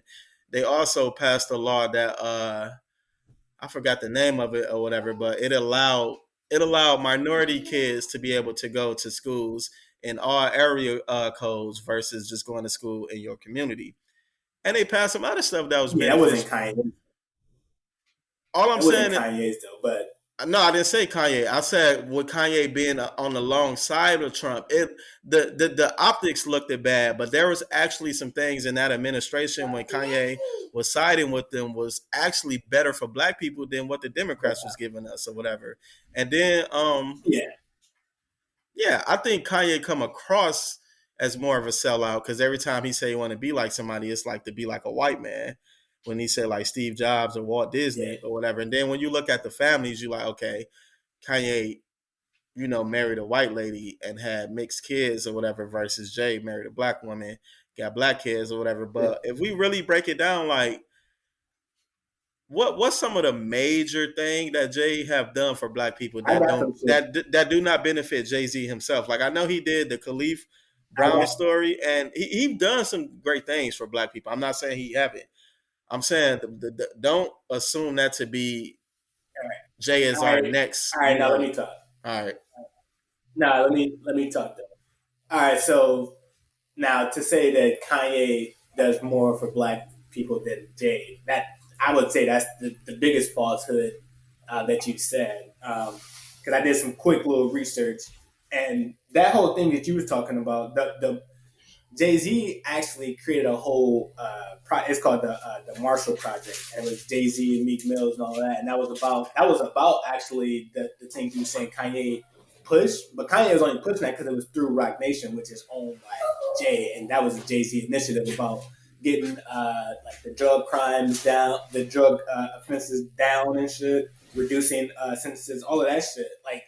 Jay-Z. No, I didn't say Kanye pushed that. I said Kanye was behind the right party as far as Democrats and Republic. I'm saying Jay-Z actually had. But my rebuttal is Jay-Z actually have something that is actually a reform that he sponsored and shit. So like Kanye can be next to Trump. I'm saying Jay-Z actually pushed forth legislation. He like those wrongful conviction lawsuits and like those minimum prison sentence and all that stuff. That's all through the Marshall Project that Jay-Z launched. And then Jay-Z and Meek Mill launched a prison reform organization where they was trying to reduce sentences and all that. Like, so Kanye, he was aligning himself with Trump. But I'm saying, if we're saying like Jay-Z actually has real reform bills that he was trying to have legislative people that actually has been passed and people have been actually working on versus Kanye who he's supporting what Trump and what their administration has done, but like there's actual bills that has been passed. And remember, Jay-Z put together the legal team for the Meek Mill's whole situation and shit. Then the same shit that Jay-Z was doing for Meek Mills about like trying to get him out of prison for like, remember the probation shit? Like he started doing that because remember him and Jay-Z, they started doing for people who was in similar circumstances as Meek Mills, like that probation where they was just like taking advantage of all of that shit. He started having his legal team represent them free of charge. Hey man, Jay-Z 90-10, dog. No, my point was because I'm just addressing that the Kanye was doing more than Jay for black folks, and yeah, I don't agree with that either. But that nigga Jay-Z 90-10 though. Yeah, but that's I don't want to. I'm just trying to 90% self, 10% the world and shit. Yeah, but my larger point was Jay does way more stuff for black when it comes to comparing him to Kanye. But if we look at it overall, I agree with Rico. Like overall landscape, both Jay-Z and Kanye does more for self than they do for. Yeah, they 90-10, bro. Yeah, so and I ain't mad at them. Like my whole thing is now, like us as one thing about black people, we have to stop putting certain people in these big ass pedestals and shit. Like we have to and shit. Especially if it's not gonna the way that we talk about Jay-Z and then we talk about them like they running for the presidency and shit. That's what I'm saying. We allow them to You know what I'm do saying? bullshit. We gotta stop as a black community, we gotta stop that and shit. Because Yeah, when we do shit like that, it undermines everything else. And one. And number two is just like, yo, when they don't do the shit that we need them to do, then we want to shit on them. No, I'm saying not even that, because like, yo, this movement, that whole boycott the NFL movement wasn't Jay-Z's. He just adopted it, took it over, and now allowing NFL to get their black stamp back. So I'm saying, back in the day, and around that time, versus my Kanye point with that Colin Kaepernick, who sided with Colin Kaepernick? Was it Jay or was it Kanye? It was Kanye. Let me finish my thoughts. No, let me finish my fucking thought. All I'm saying is, God damn, you just threw me off what the fuck I was just saying and shit. Fuck. Oh no, what I was saying was like, we gave I'm off that shit. I'm just saying they both, the one that does the more for the blacks is Jayz. But my larger point was, back in the day when we had these black leaders, they did something we didn't like, we held them accountable. Now we not holding like Jay-Z accountable for selling us out, like when we always saying, yo, we done with the NFL. And now it's like, oh, yo, Kanye, Dr. Dre, all of them finna be on the NFL. Like, no one is asking the question like, yo, what happened to? We don't care about the Colin Kaepernick thing no more. We don't care. Kanye not about to be on there. He's just throwing out names now. No, not Kanye. What are you talking about? Not you Kanye. Just said Kanye about to be on there. Dre. No, I said Kendrick. You know what I mean? But that's besides the point. I'm saying it's like we're allowing Jay-Z to pretty much sell us down the river. No one is. Wait! You just walked us into a great point. I didn't even think about this. If you saying that about Jay-Z, is Kendrick selling us out? Because his whole career is about the black community and helping out the black community. But we got to see what he do, though. He might do some protest righteous stuff. We don't know. It could be like, yo, I'm going to use this as a stage to say F all. Like, I'm waiting to see what he does, because that might be his. Because Kendrick always just used the medium and the platform to, I'm going to tell y'all, fuck all y'all. Like, remember when he came out with that song, what's that song, Black of the Berry? When he was like, you know, fuck white man and all that shit. But even if he do what you say, wouldn't that still be supporting the NFL because you're still doing it on a platform? Even if it's controversial even if it's seemingly going against the NFL, first of all, if you think that the show just happened without the NFL knowing that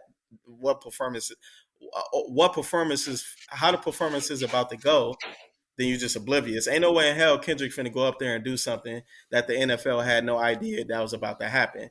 So let's say if something like that, you don't think he can change? No, you don't think he can decide? No, I'm saying you don't think if he wants to decide to do some change, just like Janet Jackson, all like you can do whatever you please. They might. Janet Jackson, she didn't plan to show her breasts, like that shit happened, or maybe they did, but something like that just happened. I'm saying the performances are mostly planned. In a live performance, yeah, he can plan and be like, yo, I'm gonna do this and then change it up. If he's trying to do a protest, he can do it like similar what you're saying about like just because he's deciding to do it. Like remember the two dudes in the Olympics, that the two black the Olympics, but they used the Olympic stage to protest racism and all that. They wasn't sellouts. They just used the biggest, most all of the eyes going to be. You know what I'm talking about? The two dudes who put. We have to play fair. If we gonna hold Jay-Z accountable, if we gonna hold Jay-Z accountable for selling out black people, we got to do the same to Kendrick. Because if you really support, your whole career is based off being in support of the black culture or the race or whatever, you should just turn that down altogether. Like, no, I don't even want to be a part of this because right now, you guys are still having problems with treating my people fairly. Why am I even doing this for? I don't even care. And he can use that. It don't matter if he used that to bring attention. It don't matter. Like niggas been bringing attention to shit for years and shit. No, like I'm saying there's no changes or nothing yet. Like, yeah, but you can still like at that level, there has never been a political stunt at the Super Bowl level. Name one artist who decided to do a political stunt. I'm saying if Kendrick decided to do where everybody is, what Beyonce do that was a pro? Didn't Beyonce have like some all black performance last time she was there? Yeah, she had like her whole set that was all planned though. That was planned. That wasn't. I'm talking about like same thing I said about Kendrick shit. His shit could be planned as well. No, I'm saying that's having a bigger impact. If you got the whole world looking at you at that time, like the Super Bowl is one of the biggest, most watched events of the year. So if Kendrick decided to do a protest song in the Super Bowl, the biggest thing, just like when Cole went to what was that? David Letterman and did a protest song, but like David Letterman audience ain't nowhere near as big as the Super Bowl. And David Letterman is a white dude, mainly talking to a white audience and shit. But I'm saying if Kendrick decided to if Kendrick just do his regular performance, yeah, your point is 1,000% correct.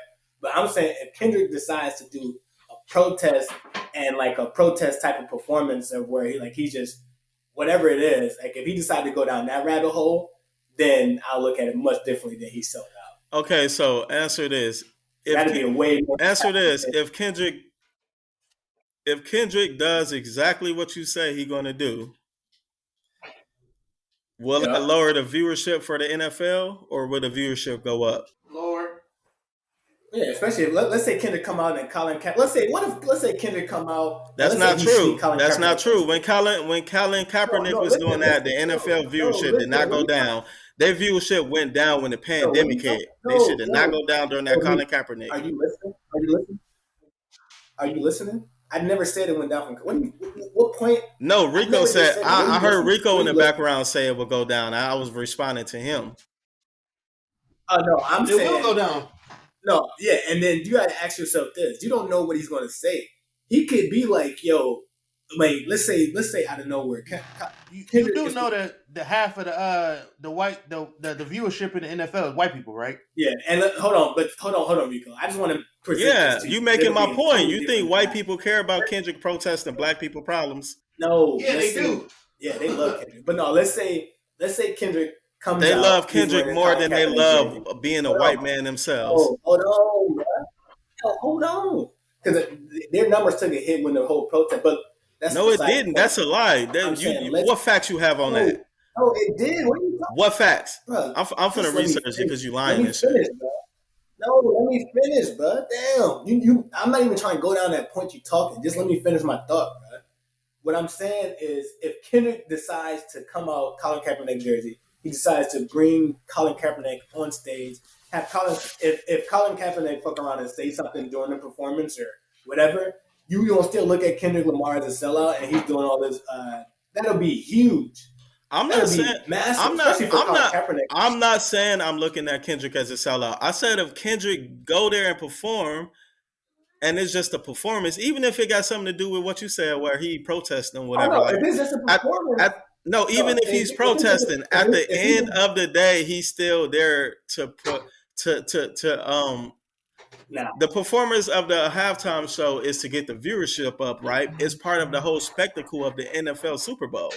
So even if he get up there and do some political shit, it's still part of the spectacle. But I'm saying it's part of the spectacle, but the spectacle is making the NFL look the opposite they were trying to look. So if I'm getting this to me to look perfect in the lens of black and trying to get my black audience right, and then I get somebody on there that makes my lens look different, I didn't succeed in what I was trying to do because the whole point of having this. How will it make it look different? They literally had an NFL quarterback say, "Yo, stop killing our people and getting off scot-free," and people kept watching football at games. They didn't give a fuck. Nah, you're not hearing the fucking point I'm saying. I'm saying if he decides to do that, if Kendrick decides to come in and have his point where he's protesting everything the NFL wants to people to forget about, then he won't be looked at as a sellout because he's actually going against what they're trying to make popular and shit. They want to get that stamp from Black American. If Kendrick comes in and still doesn't allow them to get that stamp and still protests everything they stand for, it's going to prove different from what the results the NFL is looking for, which the main result they're looking for is to get the overall stamp back from Black America and shit. So if Kendrick decides to protest, which is like with music and with all these extra stuff that he would do, that will 9 times out of 10 that's gonna make the NFL look different in what they were trying. Like if he just comes out and performing his hits, then that's gonna be him performing his hits. But if he come out and then he'll be a sellout. I'm just saying if he decides to do protest type of music, then he'll be doing the disservice to the NFL, which will actually serve Kendrick Lamar as not as a sellout, but as somebody who's really making them not achieve their goal of looking different in the eyes of Black America. What you gotta say to that? Your mic. Yeah, I'm not saying that Kendrick is a sellout. Like if there's anybody that can do what you say, like do some shit like on a freestyle that wasn't a part of the performance or he knew was a part of it and never told them or whatever, yeah, it'll be Kendrick Lamar. I just brought this point up to say, like, if we holding Jay-Z accountable, if Kendrick just go up there and do a regular performance, or even still do some other political other things or whatever, like at the end of the day, you still a part of promoting a brand or whatever. So nah, if you do a political performance, it's different than what Jay-Z. Jay-Z's not doing anything besides taking money. I'm saying if all right, we talking this. Kendrick decide to your protest, point is your point. My point is my point. Nah, I don't care about what the fuck he's saying. I'm saying if Kendrick decided to protest, then it will still be different than what Jay-Z is doing, which is I'm literally going to just come out. I'm not even going to tell y'all what I'm about to do. I'm about to bring Colin Kaepernick in. Y'all not even going to know that he's here. I'm about to. You think Kendrick can sneak Colin Kaepernick in the Super Bowl building without nobody knowing he there? The credit, Colin Kaepernick, he's not banned from the fucking building. He can go wherever he wants. It's not about being banned. You think Kendrick can get Colin Kaepernick in, one of the most recognizable faces in, without nobody knowing? The credibility, because you asking yourself, why is the NFL doing this all black hip hop show and all black pregame? It's for credibility amongst black people. Man. They wanna change the lens amongst us. I'm saying if Kendrick decides to do a Super Bowl performance and he protests all of their credibility, they won't achieve their goal of what they're trying to do. That's their whole reason they're doing this black halftime show. That's the whole reason they're trying to get us back on board. I'm saying if Kendrick comes in and says like, nah, fuck all this, like he still protests them, they're not going to achieve their goal of getting us back on board is my main point. That's what I'm saying. I guess that's it. I guess that's this nigga Rico won't stop walking around. Want to wrap this thing up? No, I have to go take care of some shit real quick, but I was listening to y'all and shit. It was a good conversation. No, we can keep going. As far as that whole Jay-Z shit go, that Jay-Z shit is, I look at that shit at face value, dog. I know where Jay-Z stand with shit, so I don't put too much stock into what he do. You know what I'm saying? You heard the debate me and Meech was having, like, will Kendrick be in the same vein if he do a protest performance? Yeah, I heard what Meech said. I mean, to Meech's point and shit, like, that whole shit with Kendrick, like, Kendrick is the one person that can do that shit. You know what I'm saying? He is the one person that can go out and do the whole little political shit, but it'll work for him because that's his niche and shit. You know what I'm saying? Like, shit, what the fuck wrong with this nigga? Dude just ate a goddamn sandwich. No, I was drinking some water, nigga. That's what's up. You trying to stay healthy, huh?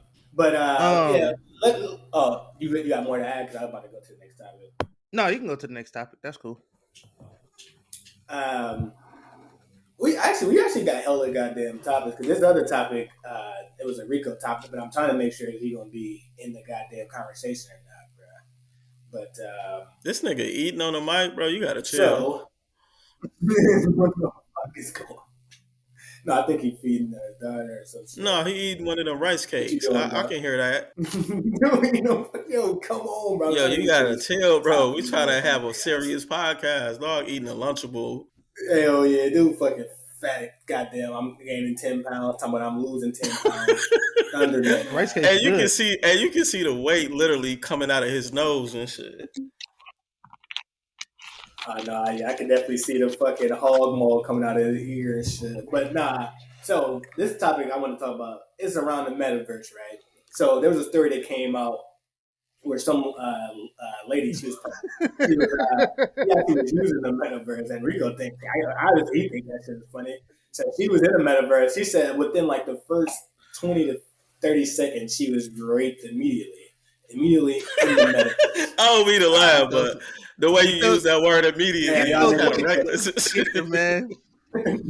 No, I was Get just like those white thugs out of here. Nah, so you said as soon as she put on the glasses, nigga just went ham and shit. But they said it was like fucking, it was like a metaverse train and shit. So to Rico's point, he was asking me and Meeks like, yo, would a metaverse be like the new Wild Wild West? Like, will that be like no repercussions within the metaverse? What Rico, what you think about that, yo? Because that's the wildest shit in the world. Like, I'd be amazed at how people can get technology and how fast it can be turned into something malicious and shit. That shit funny. That's so wild as hell. I'm trying to figure out how I can't believe how malicious that shit turned that fast and shit. Because I mean, I don't know if a lot of y'all know. I bought an Oculus like a month ago, and I use it every night. I don't even know how that cool. works. How would you like? So you could see other people's avatar and you can like. Yeah. So they got this thing called like Avatar Worlds and shit like that. Yo, in some of these places, nigga, you gotta pay to get into like clubs and shit for like exclusive shit. Bro, can you stick to the fucking topic, bro? Well, this should be the new Wild Wild West. I am telling you, nigga. I'm explaining to you what the metaverse is. How the fuck you gonna tell me, nigga? And I'm trying to explain to you. Going to a club and shit. I'm telling you what's in the metaverse, nigga. You can also get a hat if you want one. Nigga, answer the question. You can and shit. But as far as if that shit gonna be the new Wild Wild West, it got the most potential out of a lot of things that have came out recently to be. Only because now it's just like they got this thing like called boundaries and shit, right? So like if somebody like in your space and shit, yeah, you can like press this button and then it'll basically indicate to them like, yo, you gotta like back the fuck up and shit. Like, you know what I'm saying? There isn't any real repercussions or nothing like that. You know what I'm saying? Like, I don't necessarily know if you can get banned or anything like that right now. You know what I'm saying? So somebody can be over there causing all kind of a ruckus and shit. And I don't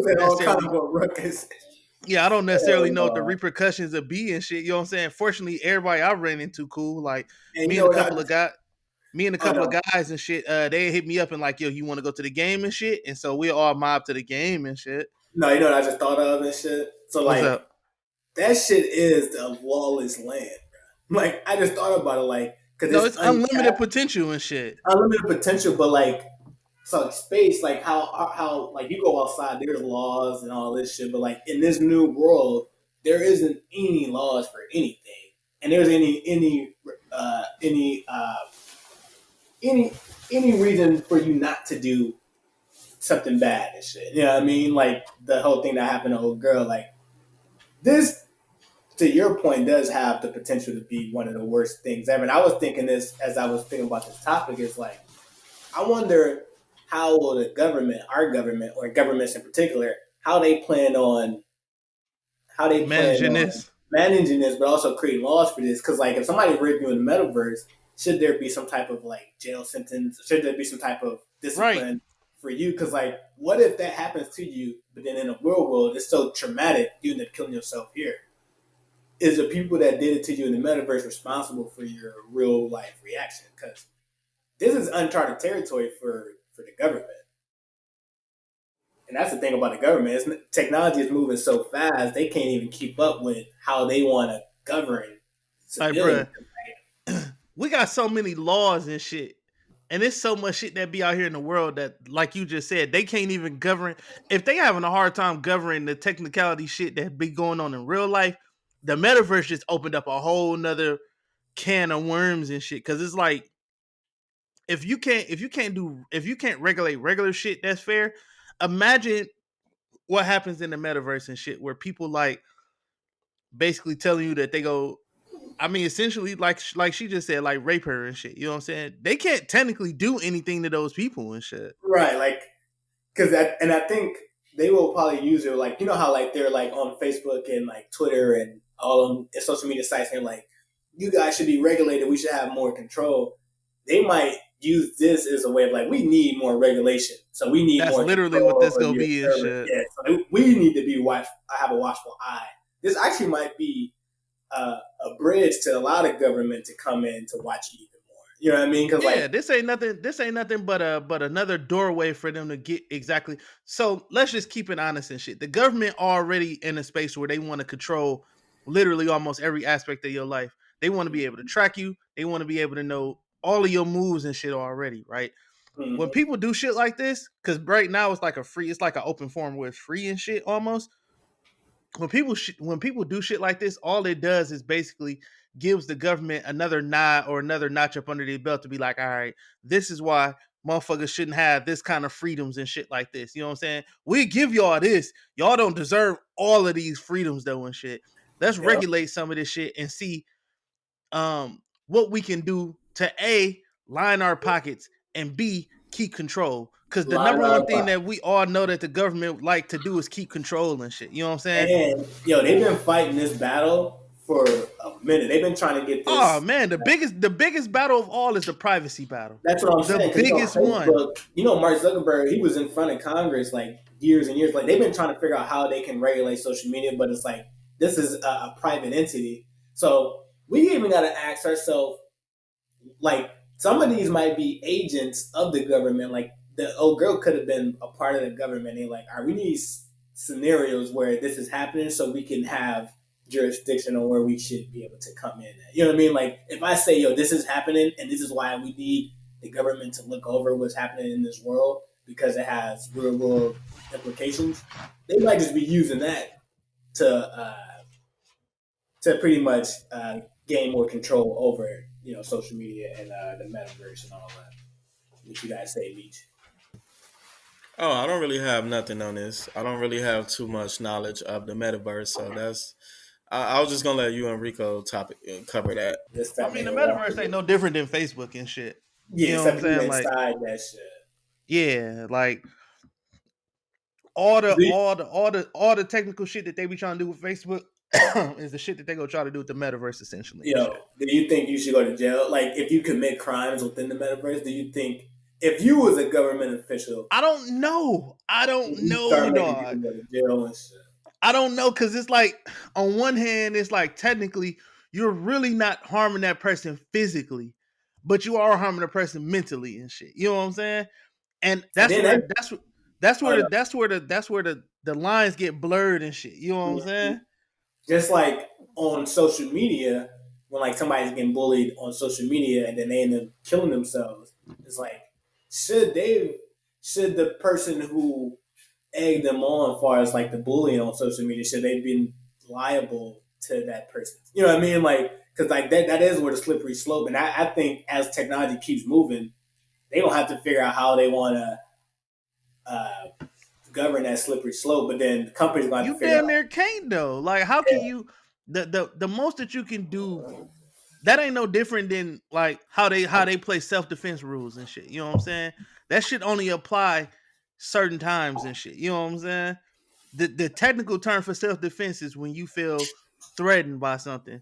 Well, what happens in the metaverse if you feel threatened by somebody? You know what I'm saying?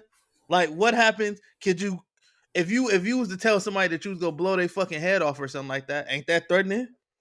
Facts. It is a threat though. You know what I'm saying? Like, how do you govern that? Like, you could tell somebody you gonna blow their fucking head off.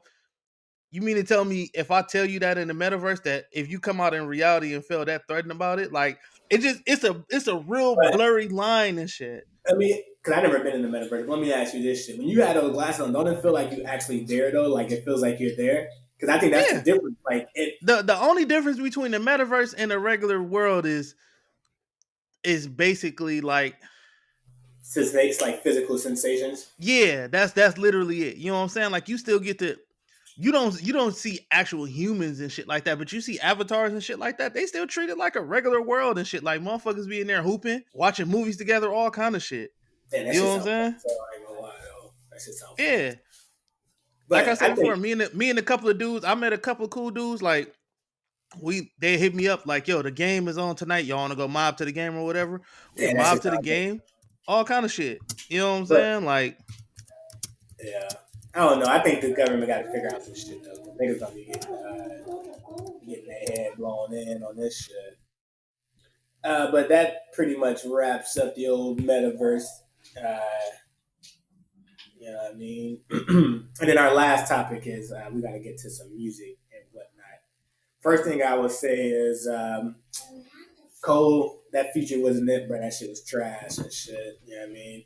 You got to do a better job at picking goddamn hood songs to jump on. You should have jumped on one of those Yo Gotti songs and shit, because I think that shit was it. But that YG Moneybagg Yo and J. Cole song, I was anticipating that shit. Yeah, that was definitely an interesting That mix. shit was trash and shit. But that shit was trash. Also, the Nicki Minaj and Lil Baby song was also garbage. So I'm gonna throw those two out there before we get to this Yo Gotti album. 2 Chainz shit was garbage. Oh yeah, he dropped the trash ass album. So yeah, I think all 3 of those songs was trash. I think for Cole, he just need to know what type of hood song to jump on and shit. And then for Nicki Minaj, I think she should just stay in her. Nicki has a lane.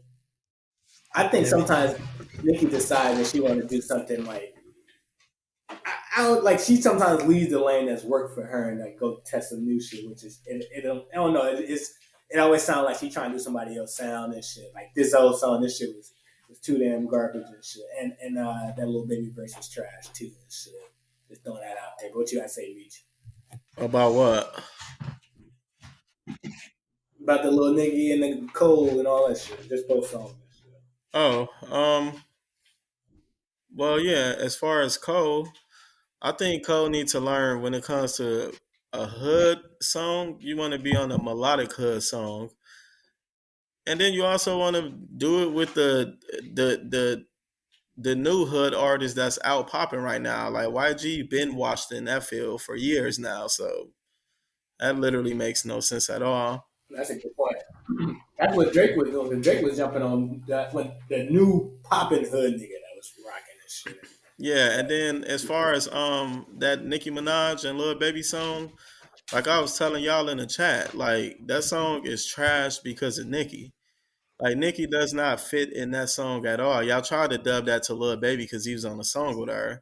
I thought Lil Baby did exactly what he always do. I didn't try to do that. I said the song trash completely. I think that both shit. Yes, top to bottom. Y'all gonna let me talk? I know y'all feel some type of way because we had this baby shit, and I won when it came to that. Like Lil Baby did what he did on that song is what he do on every song. He ride the beat well. He do not fuck up the song. Nicki Minaj, everybody can admit, like she sounded so fucking outdated on there. She sounded like she was trying to take Lil Baby style on there. She sounded corny as hell on there. Everything about her verse, her sound, everything about it was, she was literally single-handedly the reason that song is horrible. And y'all can't tell me that Nicki Minaj haven't been known for fucking up some songs. She fucked up a lot of good songs. So I think with or without Nicki, that was just a trash ass song. Regardless, and that's not true at all because Nicki had a trash verse, and maybe had a trash verse as well. And shit. That's your opinion, baby. Well, that whole song ass top to bottom and shit, baby. Yeah, because Nicki Minaj, like I heard Baby on similar beats like that before, and I've never seen a bunch of people say this shit is ass. But when Nicki got on that same sounding beat that he's been on numerous of times and been successful, all of a sudden it's ass. I mean, can we correlate the two? Does motherfucking Nicki Minaj? And what was the other topic? The Yo Gotti shit, like the Yo. Well, no, I ain't bring up Yo Gotti. Hold on, you know what I don't like about what you just said about that Meech. Hold up. You know what I don't like about what you just said about that Meech, about that whole Lil Baby thing. As big of a fan as your brother is about Cole, he said the whole song was trash and Cole was trash. He didn't put no capo on this shit. Like, nigga, if the song trash, the song is trash. Top to bottom. If Baby is as big of a star as you say he is, the song's supposed to be good and shit. No, because Nicki is an even bigger star than Baby, so her presence on the song is even bigger than his. Now, his performance on the song... do it all the time. Drake do that shit all the time. Drake do it all the time. Yes, because I just said Nicki. Like that's not true. That's not true. Drake is never on a song where somebody is bigger than him. He's on a song with new artists or whatever. I said Nicki Minaj is bigger than Lil Baby is bigger than Nicki right now and shit. Yes, but Nicki is a well-known legend. Like this ain't. Don't try to correlate this to that Corday debate when we were saying about Corday, Wale, and Big Sean. Nicki Minaj is literally known as a fucking legend or whatever. So even if Baby is bigger than her right now in his present, he's still not bigger than her overall. Like Nicki present when. Nicki Minaj don't make a difference when you a big presence. You're supposed to make a song. It does, yes. And Nicki Minaj is an even bigger presence. When the even bigger presence get on the song and fuck up the song, they presence stands out so much on that song. They both fucked up the song. That's in your opinion. I think Nicki Minaj did. Not one person. They both fucked up. They both fucked up the song. Like I ain't never heard a person say, "Man, this song trash was shit." You know. My man, my boy, my boy was on. Nah, wait, nigga, so the song is trash. If it's trash, it's trash. You saying all the way across the board. Wait, you saying there's never been a bad song with good parts in it? I never say that at all. That's literally exactly what you just said. Literally, just caught you in your traps. That ain't what I said. I know it's good parts in bad songs. I'm just saying niggas ain't never just sat right here and just said, no. You said if the song is trash. You said if it's a bad song, then all performers on there was all bad. That's literally what you just said. I just asked you, have it been a bad song with some good performers on there? Just because it's good parts don't mean it's a good song, my nigga. If it's a bad song, it's a bad song. Yes, but there's nothing that you can erase about a bad song, me. Top to bottom, don't give a fuck who the lyrics is, nothing. If the song is trash, bro, it is trash. That's not my point. My point is if the song is trash because the other person present is even bigger than your present and they were so horrible on there, that's not your fault. Nah, but because you can save a song too. Like I've seen you can save a song. Like, let's say, name a situation where the lesser artist saved the song from the bigger artist fucking up the song. Timberland and Drake. Timberland is bigger than Drake? What are you talking about? Who fucked up that song? What are you talking about? Timberland and Drake. Okay, when Say Something first came out, Timberland was trying to rap on the fucking song. Drake was the one that saved the damn song. Timberland was way bigger than Drake at that time. You do bigger. You do understand. You do understand that Timberland is a producer. That's a completely different. Every time a producer is on a song with a rapper, a rapper gonna save the song. What is it? So you saying Timberland is a rapper? He's a producer rapper, Meech. He's a rapper. Please lie. Please lie. What a fucking liar. Had a group. Nobody see Timberland as a rapper. Nobody see him as a rapper. Now you getting on here lying and shit. A rapper. The bottom line is he's a rapper. Okay. He was in a group. All right. Now niggas are saying anything. Of course you got a good point because you sided with him, dummy. Hold on. I just want to say this shit. Because now, answer yourself this shit. If we know he ain't no rapper and he's rapping, that shit is, you already like, yo, this shit is disgustingly trash and shit. And if an artist like Drake at the time, he was nowhere near big as Timberland and shit, and he came on and saved that song, that just shows you if you actually at that level of that you deem a Lil Baby to be, he can come on and save a song. Let me say this right here. What if Lil Baby, that verse he said on Drake's, remember that song when he bodied Drake? Let's say that verse was on this Nicki Minaj album or song. He would have saved the song. It would have been an amazing verse. Like he wouldn't. Y'all missing the whole point. Y'all that Timberland example. That Timberland example is a bad example because Nicki Minaj is not known as no producer. She's known as a fucking rapper. She's a bigger. So that's Timberland fault. No, he's putting the wrong point that he a rapper and a producer. He's not a rapper. I'm talking about the overall. This is the first time I've ever heard Rico say Timberland is a rapper. No, but I'm saying that's a fucking group me. All right, so answer the question. Answer the question. What do people look at Timberland as, a producer or a rapper?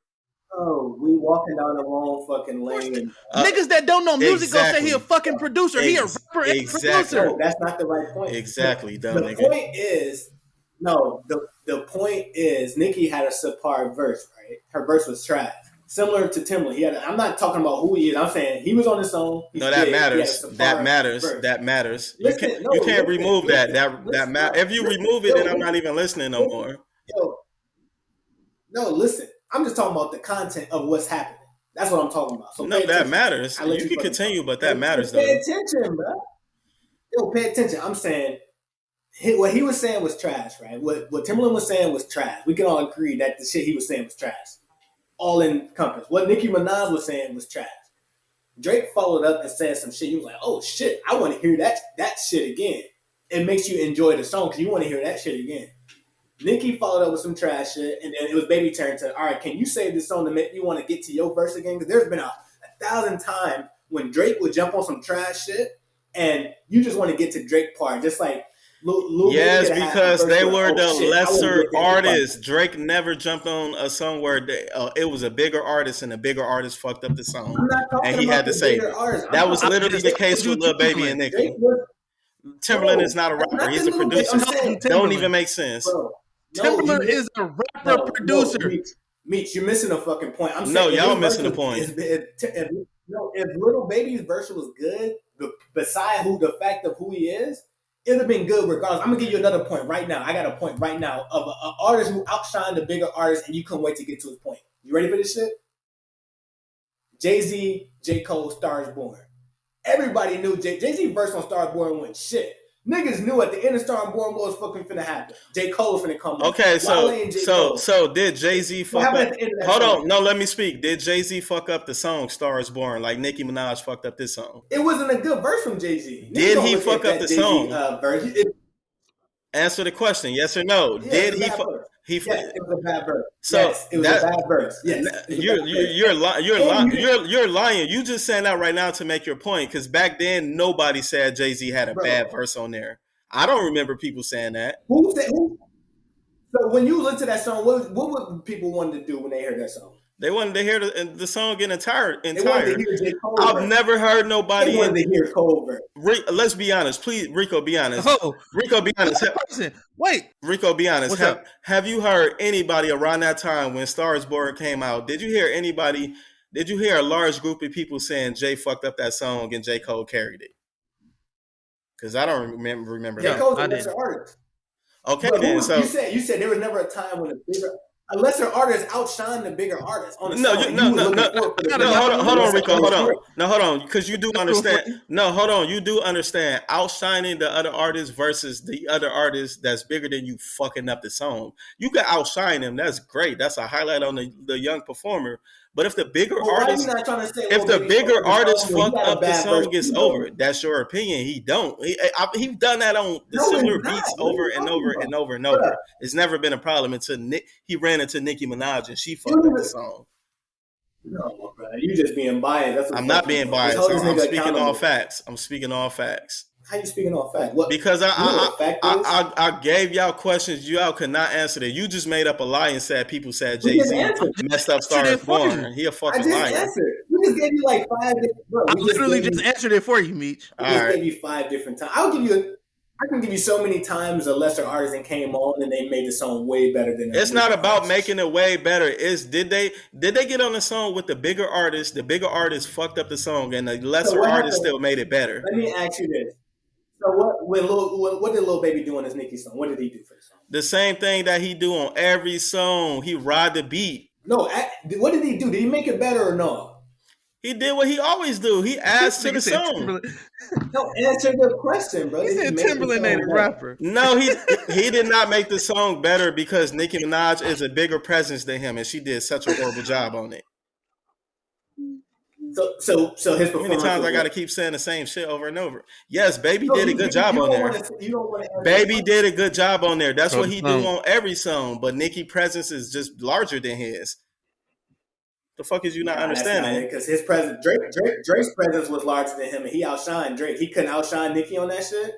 Did Drake mess up that song? Easy as fuck to do. Did Drake mess up that song? He outshined Drake on. That's my motherfucking point. That's my point. When the bigger artist fucks up the song, that's my point. I'm saying no, that's my artist.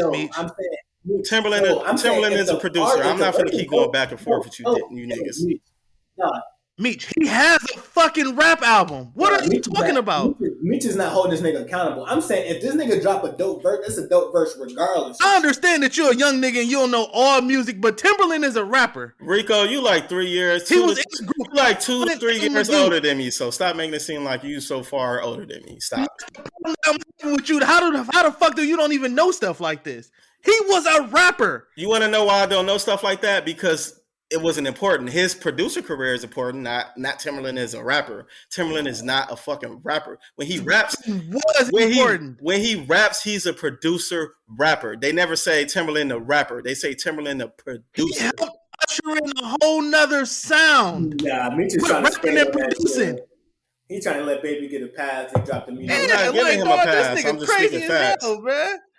Bruh, we know when. No, fact is he dropped an amazing verse on that Drake shit. And yeah, but did Drake fuck up the song? Answer the question. Did Drake fuck up the song? That's not the point. That is the point. No, that's not the that point. was my whole fucking That's point. not the point. That's my whole point. If the artist is bigger, my point. I don't care about your point. My point is my point. Big.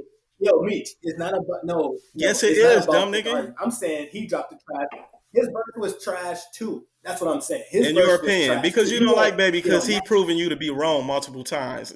Let's be honest about this shit. No, I said his verse was. I said his verse was good on the Drake shit. His verse was good on the Cole shit. His verse was mediocre as fuck on this Nicki Minaj shit. That's what I just said. I'm giving him props when it's due, but I'm not gonna give him props when it's not due.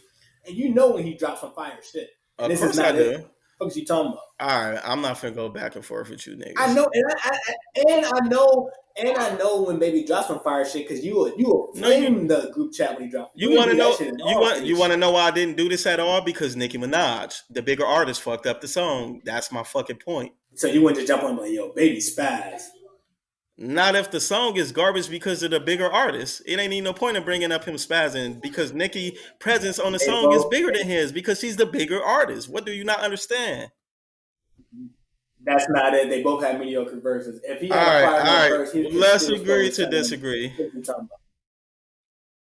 Yeah, because you I don't think you ever held Lil Baby accountable in this shit. What is the hell him accountable when he delivering? What the fuck am I holding him accountable for? He delivering, I hold him accountable for that. This shit right here. That's all Nicki for. This shit. This is something else. Oh, okay, so it's never his fault. This shit. Not yet. I haven't heard anything that he fucked up. Now, when he do, then I'll call him on it. But I haven't heard nothing yet that he fucked up and made the song worse. Bro, that's what's up. But shit, let's move to this next topic, though. Then we can wrap this whole shit up. So, hold on, let me make sure I pull this up. So, Yo Gotti just dropped a new album called CM Free and Game. CM10. Side A and Side B. Now, as a caveat, I'm not a Yo Gotti fan at all. I just kept seeing people talking about it on Twitter. Then I heard they were talking about it on the podcast too. So let me go see what this shit sounded like. And I went through the whole album, and mind you, I'm not Yo Gotti's target audience at all and shit. So I'm expecting to be like, yeah, it is what it is. And I can say this shit shocked me like a motherfucking shit. And I normally don't. It's been a lot of albums that would shock me and shit. Like one of them was I forgot that one 2 Chainz album, the basketball on the cover and shit. Yeah, that album shocked me, and then this album shocked me and shit. I was actually thoroughly surprised, and then it also made me think about T.I. and I'll get to that after we get this, but I think this was a pretty dope album, and I think this as early on as one of the top hip hop albums that dropped this year. There hasn't been that many besides Cordae and this shit. I would have this slightly above the Cordae album as where we stand, but those are the only 2 that dropped. But to me, if I'm rating this album, I give it about an 8. I give this shit about an 8. Shit. What you got? That's a huge old fact. I'm a Gotti fan and shit, and I'm just glad that he finally. I mean, he been big, but I'm just glad that he's starting to get on a wider scale with shit. Like, hold on, let me finish one thing. My bad, I forgot this shit. His production on that shit is fire. What this shit made me think of when I remember when T.I. got into this bag and shit. Like it was like between King, Urban Legend. Like you can tell he started figuring some shit out when it came to like production and like his subject matter, and like he started to boss up way more.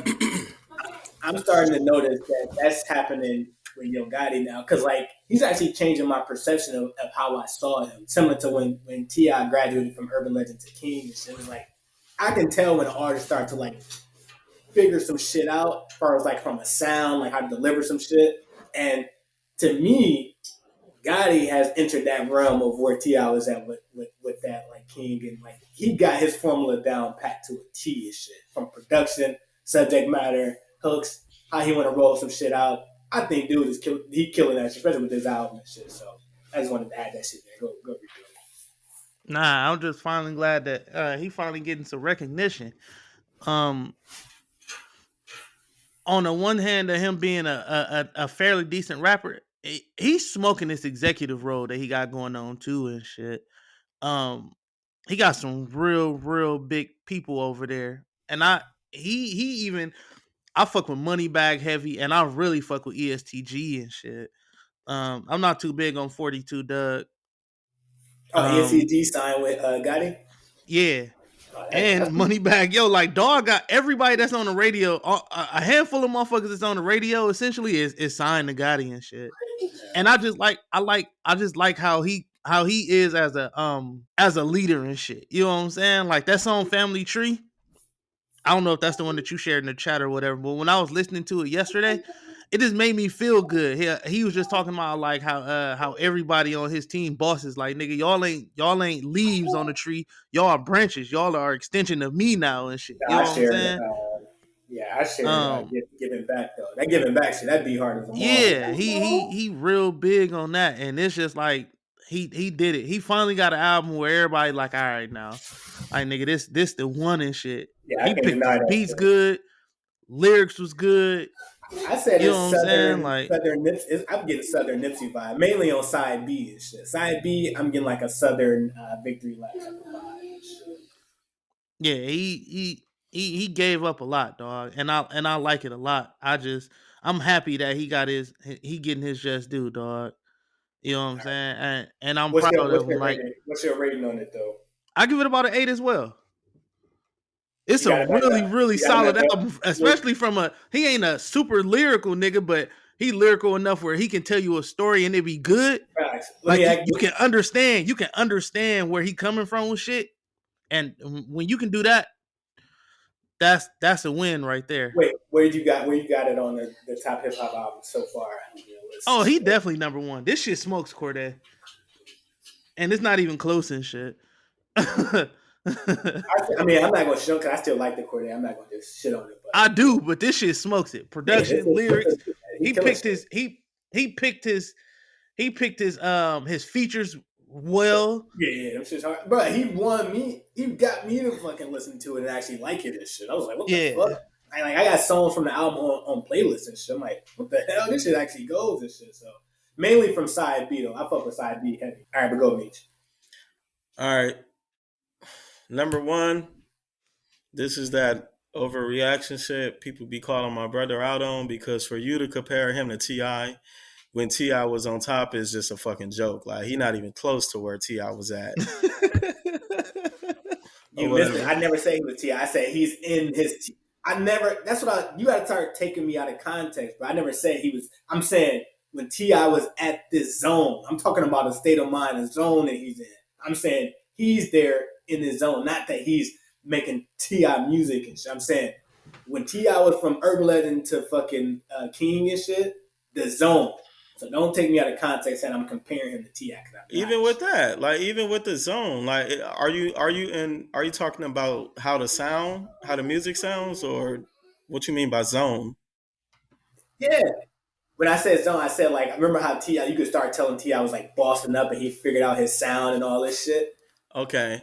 When T.I. was remember when T.I. No, hold on. Let me explain what I'm saying. Remember when T.I. found Young Dro and all them niggas and shit, and like how even he actually might be on a higher level when how he's finding talent and shit. Not even just that, from how he's picking production and how his whole boss up shit. I remember noticing that happen from T.I. Like from Urban Legend T.I. to King. you can tell there was an evolution of like a boss up moment and shit. And I'm seeing that same type of evolution from Yo Gotti and shit. Okay, and let's keep it there. If you're talking about as far as him like bossing up and finding artists, when it comes to finding artists, yeah, he doing it better. When it comes to like bossing up, okay, you could say you see similar things that happen with him and T.I. But when we talking about musically, it's not even close. Like musically, T.I. had, when it came to like hits, he had classic hits. When it came musically, yeah. When it came to like street bangers, he had classic street bangers. When it comes to like album cuts, he had classic album cuts. When it came to like songs about women, he had classic women songs. Production, he had some of the best production at that time, so it's not even close. This Yo Gotti album is. I never said it was close. No, I'm saying I never said they were closed. You keep misconstruing my point. Okay, let me continue to make my point. You don't need to keep interrupting. I'm just saying. No, bro, you ain't finna put a context that's not true. I was just saying he figured it out for his sound, similar to how T.I. figured it out from going from urban legend to fucking king. That's what I'm saying. I'm not saying comparable to fucking T.I. Just say he figured it out. Don't compare him to T.I. because then I got to tear that whole thing apart. And honestly, honestly, for you to say he found his sound, how do you know that? You don't even listen to Gotti, so how do you know this is his sound? Because I've heard Gotti singles that's been popping, and all this shit I've heard sound way better than shit I've been hearing and shit. Yeah, those are his singles. I've heard, you can't escape his song. Those are his singles. You cannot judge his album based on his singles. We all know that or whatever. So I'm saying, without you actually knowing his back material, how can you say this is his best work when you don't even know his work? I don't know. So I let you know this is shit I fuck with. I never fuck with other shit. This is shit that I fuck with the most. Exactly. So you could say this is something I fuck with or whatever, which is cool. Now, grading the album, like to me, the album is, it's average. I don't see anything special about it. Y'all think the production on here is amazing. I think the production on here should be for a nigga like Cole, not for him or whatever. Y'all think this suits him well. I actually don't think this suits him well or whatever. This suits a nigga more like Cole versus more of a nigga like Gotti or whatever. So I think it's cool that he's doing this sound or whatever because he can rap enough, like I was saying, for you to still listen. But I don't think this brings out the best in him. This type of production brings out the best in people who can actually rap or people who can put a story together well. Gotti can do that. Like below average at best or at his best day average or whatever. So this ain't highlighting his best work or whatever. So I'll give it about 6.5. Actually, these beats is perfect for him and shit. This nigga said 6.5. God damn, that's these beats actually showcase him doing something different and shit. It showcase him doing what? Rapping below average? 6.5. That's hard to tell. God damn, bitches went. That's not rapping below average though. That's him. This ain't nothing but trap rapping. This is the same shit Lil Baby do. Do you think this is trap rap? The beats he pick has nothing to do with trap rap. What the fuck is you talking about? Well, let me ask you this, Rico. Does Lil Baby have any album better than this album? Not that I'm aware of. I am. My term is easily better than this. It's not even close. And I'm not the biggest Lil Baby fan. Like I listen to him, I'm just not the biggest fan of him. Like as far as like for Yo Gotti, this is a slam dunk for him. Like he showcasing his growth and shit. Like this is like the hood version of 444 for him and shit. No, I agree. I agree with that. For him and shit. I agree with that. It is showcasing his growth. But when my brother say this is the best sound for him, that's just not true. This was never the best sound for him. He's never had. If this was the best sound for him, this would have already been his sound or whatever. It's not. This is the best sound for him for you, because you like niggas like that can rap on this type of production. Like this ain't the best sound for him.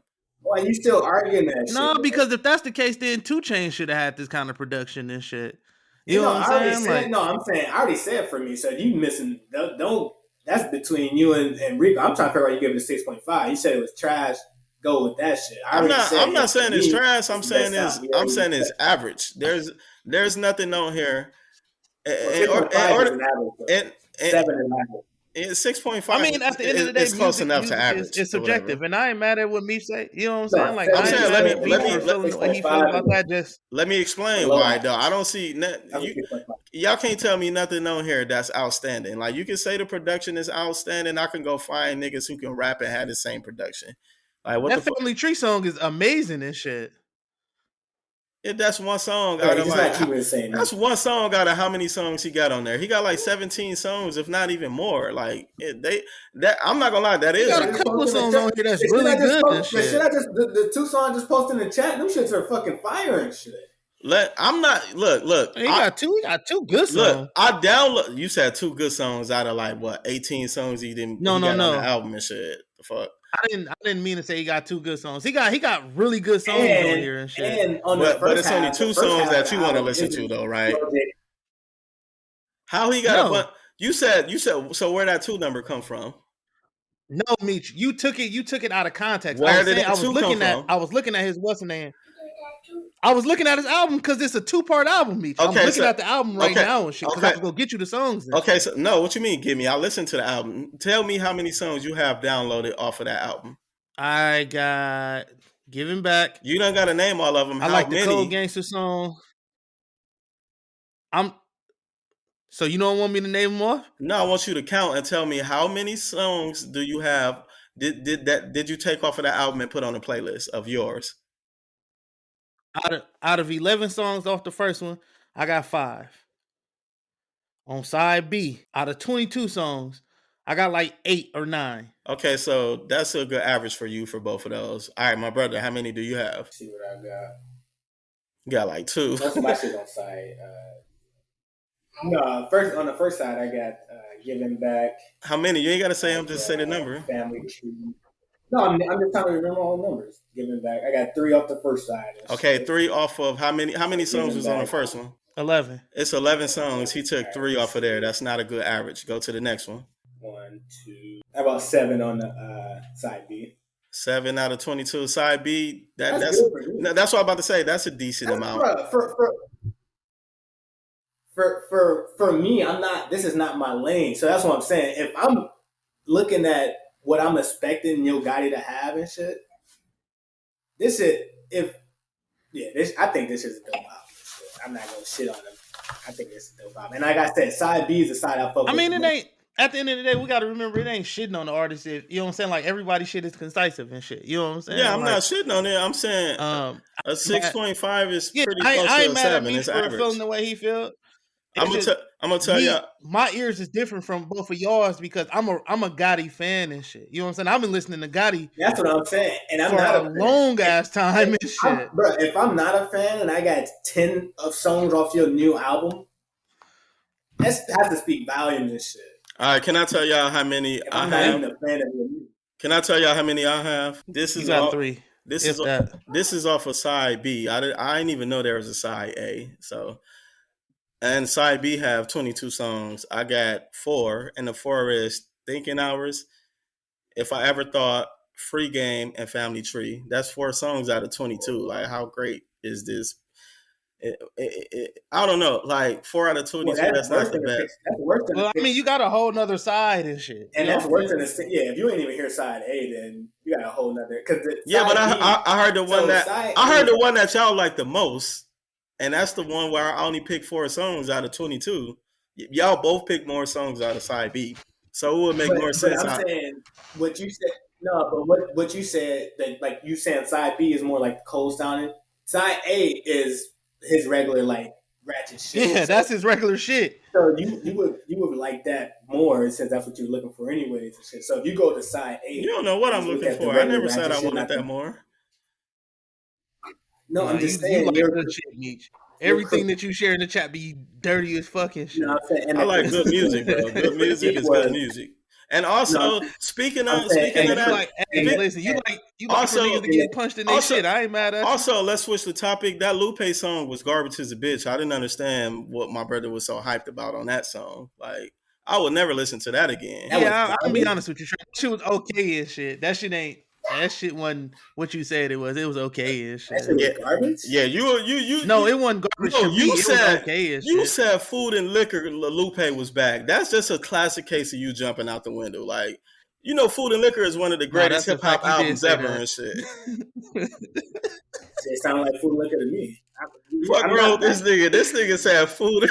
Hey, he was literally one of the greatest rappers ever when he was making Food and Liquor. Like, what's wrong with this nigga? I don't know. I thought that shit was right up. Nah, I thought that shit was in that realm and shit. Like, I haven't heard him rap like how he was rapping on that shit in forever. Okay, so I'm gonna sound like that Drogas wave shit that he was on. I'm gonna come back to you in a month later, and I know you're gonna lie, but if we giving an honest, if you being honest, in a month later, I'm gonna ask you how many times have you listened to Hustler music or whatever, and we'll see. Yeah, I'm probably gonna forget about it. I'm not gonna. Because that song is forgettable. Nobody, I would never listen to that song again. Yeah, that's cool. That's because your music taste has changed. Like, you've been posting under ratchet shit. That's your new taste of music. That's not true. I still love regular. I still love the other shit as well. You just got to know how to do it correctly. Ain't no correct. What are you talking about? There's no right way. It's a subjective. No, no. Because when I'm on your side, you agree. When I was on your side with the Cole album, and me and you both said that was a great album. I didn't hear at that time. I don't know music, and I'm listening to ratchet shit when I agree with you. But all of a sudden, when I don't agree with you, then I don't listen to that music. Then what are you talking, bro? I don't care if you don't like the song. I thought that shit was fire. You don't like it, cool. Yeah, it's not that I don't like it. It's just that you be wrong, and you don't just be wrong. You be big time wrong. You said Food and Liquor Lupe. Like, you can't just. What are you talking about? Food and Liquor was one of the greatest rap albums ever. What is you talking about? I didn't know. Rico, jump in here and tell him, bro. Jump in here and tell him, cause yeah, dog. You kind of jumped out the window with that, dog. I'm saying, bro. I was thinking it was gonna be all. It sounded like Food and Liquor Lupe. It definitely sounds like. No, it sounds like he didn't even want to do the song. It sounds like Food and Liquor Lupe, and that shit didn't sound like Food and Liquor Lupe. To me, it sounded like Food and Liquor Lupe. Hey, Food and Liquor Lupe was much happier. That nigga wasn't happy at all. And again. This is a subjective view. You can't tell. Hey, Rico, that's because he was on that brown liquor when he was listening to that. Hey, listen. I was just finna say, when was the last time you listened to Food and Liquor and shit? A long ass time ago. But I listen to Sunshine almost every other day and shit. Yeah, I haven't listened to that in a while. But my point was, he was rapping in that style and shit. No, he wasn't. Where are you getting this dumb information from? You just be making up shit. The story no, I'm not. I'm trying to. That nigga Lupe sound like he's battle rapping and shit. Are y'all gonna let me explain, or y'all just gonna cut me off? Because we can just end this fucking debate or not. Shit. Bro, I mean, that was wrong. That he wasn't. There's not a wrong. I'm just saying, bro. I'm trying to explain why the fuck I said that shit. He was using us. He was literally telling us, similar to how he was telling stories on fucking Food and Liquor. That holds.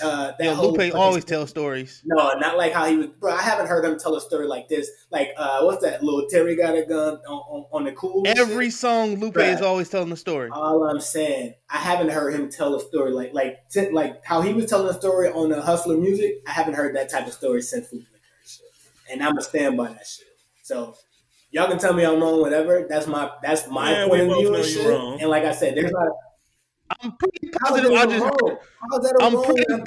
just heard him tell a song exactly like that on his last Drogas Wave album. No, I listened to last Drogas. I didn't hear nothing sounding like that. Last time I heard something sound like that was Food and Liquor. I listened to that shit in disgust, and I'm pretty positive he had a story on there too. And shit. Oh no, that album is awful as shit. Yeah, I'm pretty. Lupe always makes a story and shit. Like, it don't make a difference. Lupe gonna give you a story and shit. The next story should be him getting his ass beat for making that song. Nah, this is the closest I've heard him sound to older Lupe and shit, and I stand on that shit. No, you're right. He do sound like an old ass Lupe. He don't sound like older Lupe in prime. He just sound like y'all didn't like this. If y'all didn't like. Bro, it's not that we don't like it. Nobody likes this hot garbage. That's cool. I like it. So that's all that matters. It's cool. It just I wouldn't compare it to Food and Liquor and shit. I'm saying I was talking about the style. But even that's a high ass bar and shit. No, he was using that. I haven't heard him use that style. I'm a huge Lupe fan. I know when I am too and shit. That's what I'm saying. I just heard him diss Royce the 5'9", telling a crazy ass story and shit. I'm talking about this story was like not about him. It was about, bro. I thought this shit was dope. Like I know when he goes into that battle, like the story he told on the cool about old boy watching or the TV story about dude looking at the TV and all like all the shit. Actually, the first cool on Food and Liquor, that story and shit. Hustler Music was a Hey, let's wrap story. it up though, because I gotta go. I'm about to get up out of here. Leave and shit. But only thing I was saying was, bro, that's my opinion. Y'all don't say the same. That's cool. I don't give a fuck what y'all say. I think that's the whole Lupe and shit. So yeah, that nigga said, turn into a frog and shit. Say, what the fuck are you talking about? Dude be trying to be funny. You're not funny at all. Fuck around with this nigga and shit. But that's going. Oh yeah, niggas gotta download. Yeah, that's gonna wrap up today. Mac and the Hanging podcast. They trying to tell me that I was wrong with some shit I asked their opinion on. I didn't even have that as a topic. I don't even know how that shit got brought up and shit. So, nobody gives a fuck. That's gonna wrap up the Hanging podcast. Bro, you know, go take some more ugly ass pictures, bro. Fuck around with this thing. We forgot to get on me to taking them ugly ass side picture from the left side with crooked nose. But that's gonna wrap up the Making a Hanging podcast. It's episode 106. Thanks for listening. Make sure you follow us on Facebook. Make sure you follow us on Instagram. Our Instagram handle is Mackin, MACKINHANGIN _podcast. Make sure you subscribe, like, share the YouTube page. We're going to keep giving you its content. And for all of our Instagram bots out there, keep on spamming the old comment section. Y'all almost fooled me last time. I ain't going to lie. Y'all made me think we was getting some engagement. I was like, first, I thought it was King that with a burner. Oh, and I forgot to mention Rico. I got into a big ass debate on Instagram under our podcast. Some dude, I forgot to tell y'all on the. I was under the Larry Sanders. He had jumped on this page, and he had said some shit, and I said, and it was this little white kid that missed a lane. And I was like, I remember you did that to us in the playoffs, and then some dude had jumped on my post and just. He started going in on the podcast and shit. So I was just going in. I didn't got us blocked from Instagram and shit. I said, you little piece of shit. I said, dude was smelling like a raccoon.